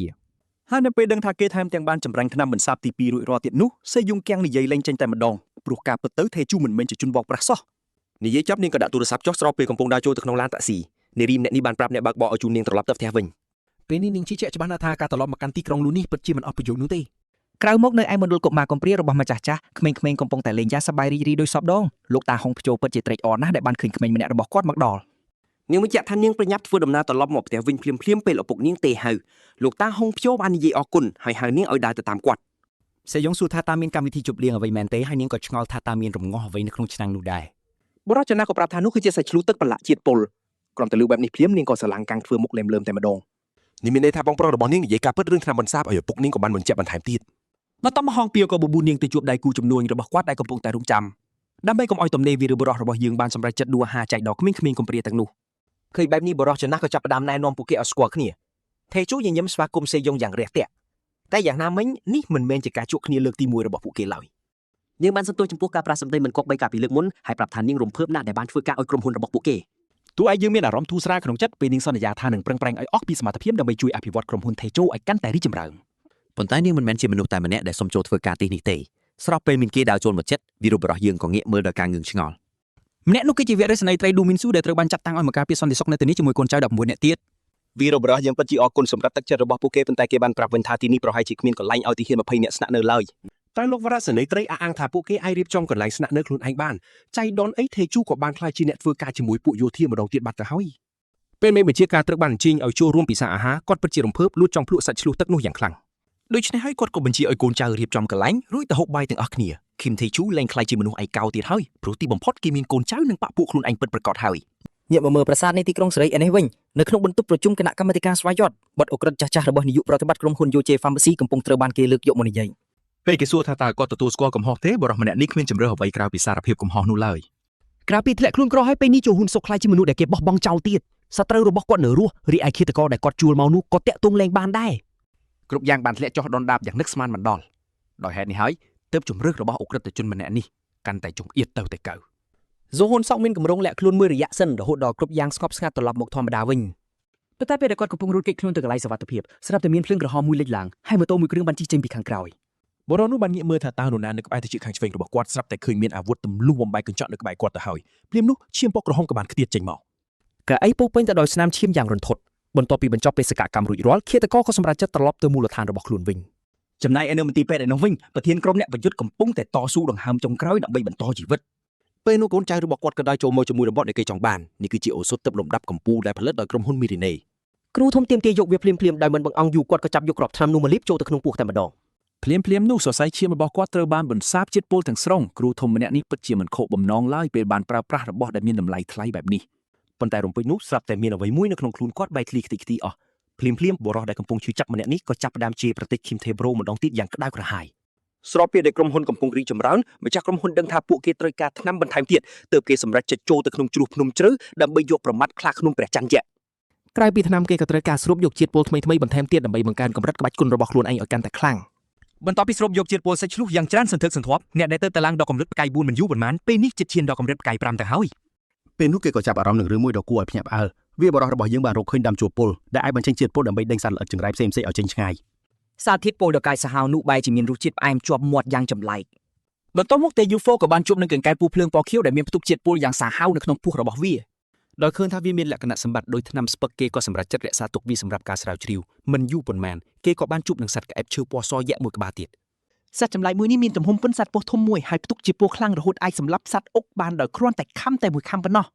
ជាតិពុលដ៏កាចសាហាវរបស់វាបែរជាធ្វើឲ្យអ្នកលេងក្បាច់គុណម្នាក់នេះមានអារម្មណ៍ថាស្រស់ស្រាយទៅវិញ ស្របពេលនោះគេក៏កលេចឃើញអ្វីមួយយ៉ាងនៅទីឆ្ងាយវាគឺជានិមិត្តសញ្ញាពណ៌សដែលកំពុងលាក់ខ្លួនយ៉ាងអាតកំបាំងនៅក្នុងកំពតព្រៃ ភ្លាមនោះសត្វចម្លែកក៏បានបង្ហាញខ្លួនទីបំផុតរកឃើញខ្លាឃ្នុំព្រះច័ន្ទយៈហើយសត្វសាហាវនោះបានស្រែកគ្រហឹមយ៉ាងកក្រើកដោយមិននឹកស្មានថាជួបវាលឿនបែបនេះគេក៏សម្រេចចិត្តលបងកម្លាំងវារបស់យើងបានដកកំបិតហោះរបស់គេចេញមកគេបានគប់វាទៅលើសត្វនោះព្រមគ្នាតែសត្វនោះវាសិចយ៉ាងងាយល្បឿនរបស់វាពិតជាលឿនមែនទែន ខ្លាឃុំនោះស្ទូទៅវាយប្រហារភ្លាមទេជូគិចទៅខាងក្រោយយ៉ាងលឿនហើយវាយបកវិញ ដំបូងមើលទៅដូចជាវាយចំគោលដៅហើយប៉ុន្តែខ្លាឃ្នុំព្រះច័ន្ទយៈគ្រាន់តែប្រឹងសាច់ដុំខ្នងបន្តិចក៏រុនកំបិតទាំងនោះចេញមកក្រៅវិញបាត់ទេជូក៏សម្រេចចិត្តប្រើបាតដៃពីសាត្រាឈាមវាយទៅលើវាតែសត្វនោះនៅតែមិនអីហើយបន្តវាលុកមិនឈប់សោះ ក៏ញ៉ាំរបស់វាហែកដើមឈើដាច់ដូចក្រដាសវារបស់យើងក៏ប្រើជំនាញមួយទៀតដើម្បីបង្ក្រាបវាប៉ុន្តែការវាយប្រហារទាំងអស់នៅតែមិនបានផលដដែលសត្រូវនេះខ្លាំងជាងការគិតដូច្នេះវាពិតជាពិបាកយកឈ្នះបើត្រឹមតែកម្រិតផ្កាយ4នោះ ដូច្នេះមានតែភ្លើងមួយទេទេជូត្រូវការកម្លាំងបន្ថែមភ្លាម គេបានយកកង្កែបភ្លើងពូខៀវចេញមកហើយលេបវាចូលភ្លាមបន្ទាប់មកក៏លេបក្អែបចូលទៅតាមក្រោយដែរ ពេលពីរត់ពេញសរសៃឈាមវាបរិះយើងគ្រាន់តែត្រូវបំផ្លាញវាទៅជាធម្មពលពីរប៉ុណ្ណោះ ដំណើរការនេះបានបញ្ចប់យ៉ាងណាស់ត្រឹមតែប៉ុណ្្នឹងអ្នកលេងគុណពីរយើងក៏ឡើងដល់កម្រិតផ្កាយ5បានសម្រេច កម្រិតពិបាកនៃការប្រយុទ្ធនេះបានផ្លាស់ប្ដូរហើយ ទេជូចង់ប្រើអាវុធថ្មីរបស់ត្រកូលពឹសគឺមេអំបៅឈាមសត្វល្អិតលោហៈទាំងនោះបានហោះស្លៀវតម្រង់ទៅរកខ្លាឃុំ គេអាចប្រើក្បាច់លាក់កំបាំងនេះបានទាល់តែដល់ផ្កាយ5សិនព្រោះវាអនុញ្ញាតឲ្យអ្នកប្រើអាចបញ្ជាទិសដៅអាវុធបាន ដោយសារបែបនេះគេអាចវាយចំភ្នែកនិងត្រចៀកឆ្វេងវាយ៉ាងងាយត្រឹមនេះការប្រយុទ្ធក៏ឈានដល់ទីបញ្ចប់ គ្រាន់តែអញ្ចឹងសោះទេជូអាចសម្លាប់គោលដៅហើយឡើងកម្រិតថ្មីក្នុងពេលតែមួយរួចរាល់ហើយគេក៏រៀបចំយកជ័យភ័ណ្ឌរបស់គេ វីរបុរសយើងលូកដៃចូលក្នុងពោះសត្វចម្លែកហើយទីបំផុតក៏យកបានសេរីរាង្គដែលគេចង់បានបំផុត ប្រមាត់ខ្លាមុំនេះពេញទៅដោយពីរដ៏សាហាវហើយត្រូវការស្រោបដោយធម្មពលទើបអាចដកយកវាចេញបានល្អដូច្នេះវីរបុរសយើងក៏ធ្វើតាមនឹងទៅពេលនេះដើមមានវត្ថុធាតុដើមក្នុងដៃគីមទេជូទីបំផុតអាចផ្សំថ្នាំទឹកថ្មីបានហើយ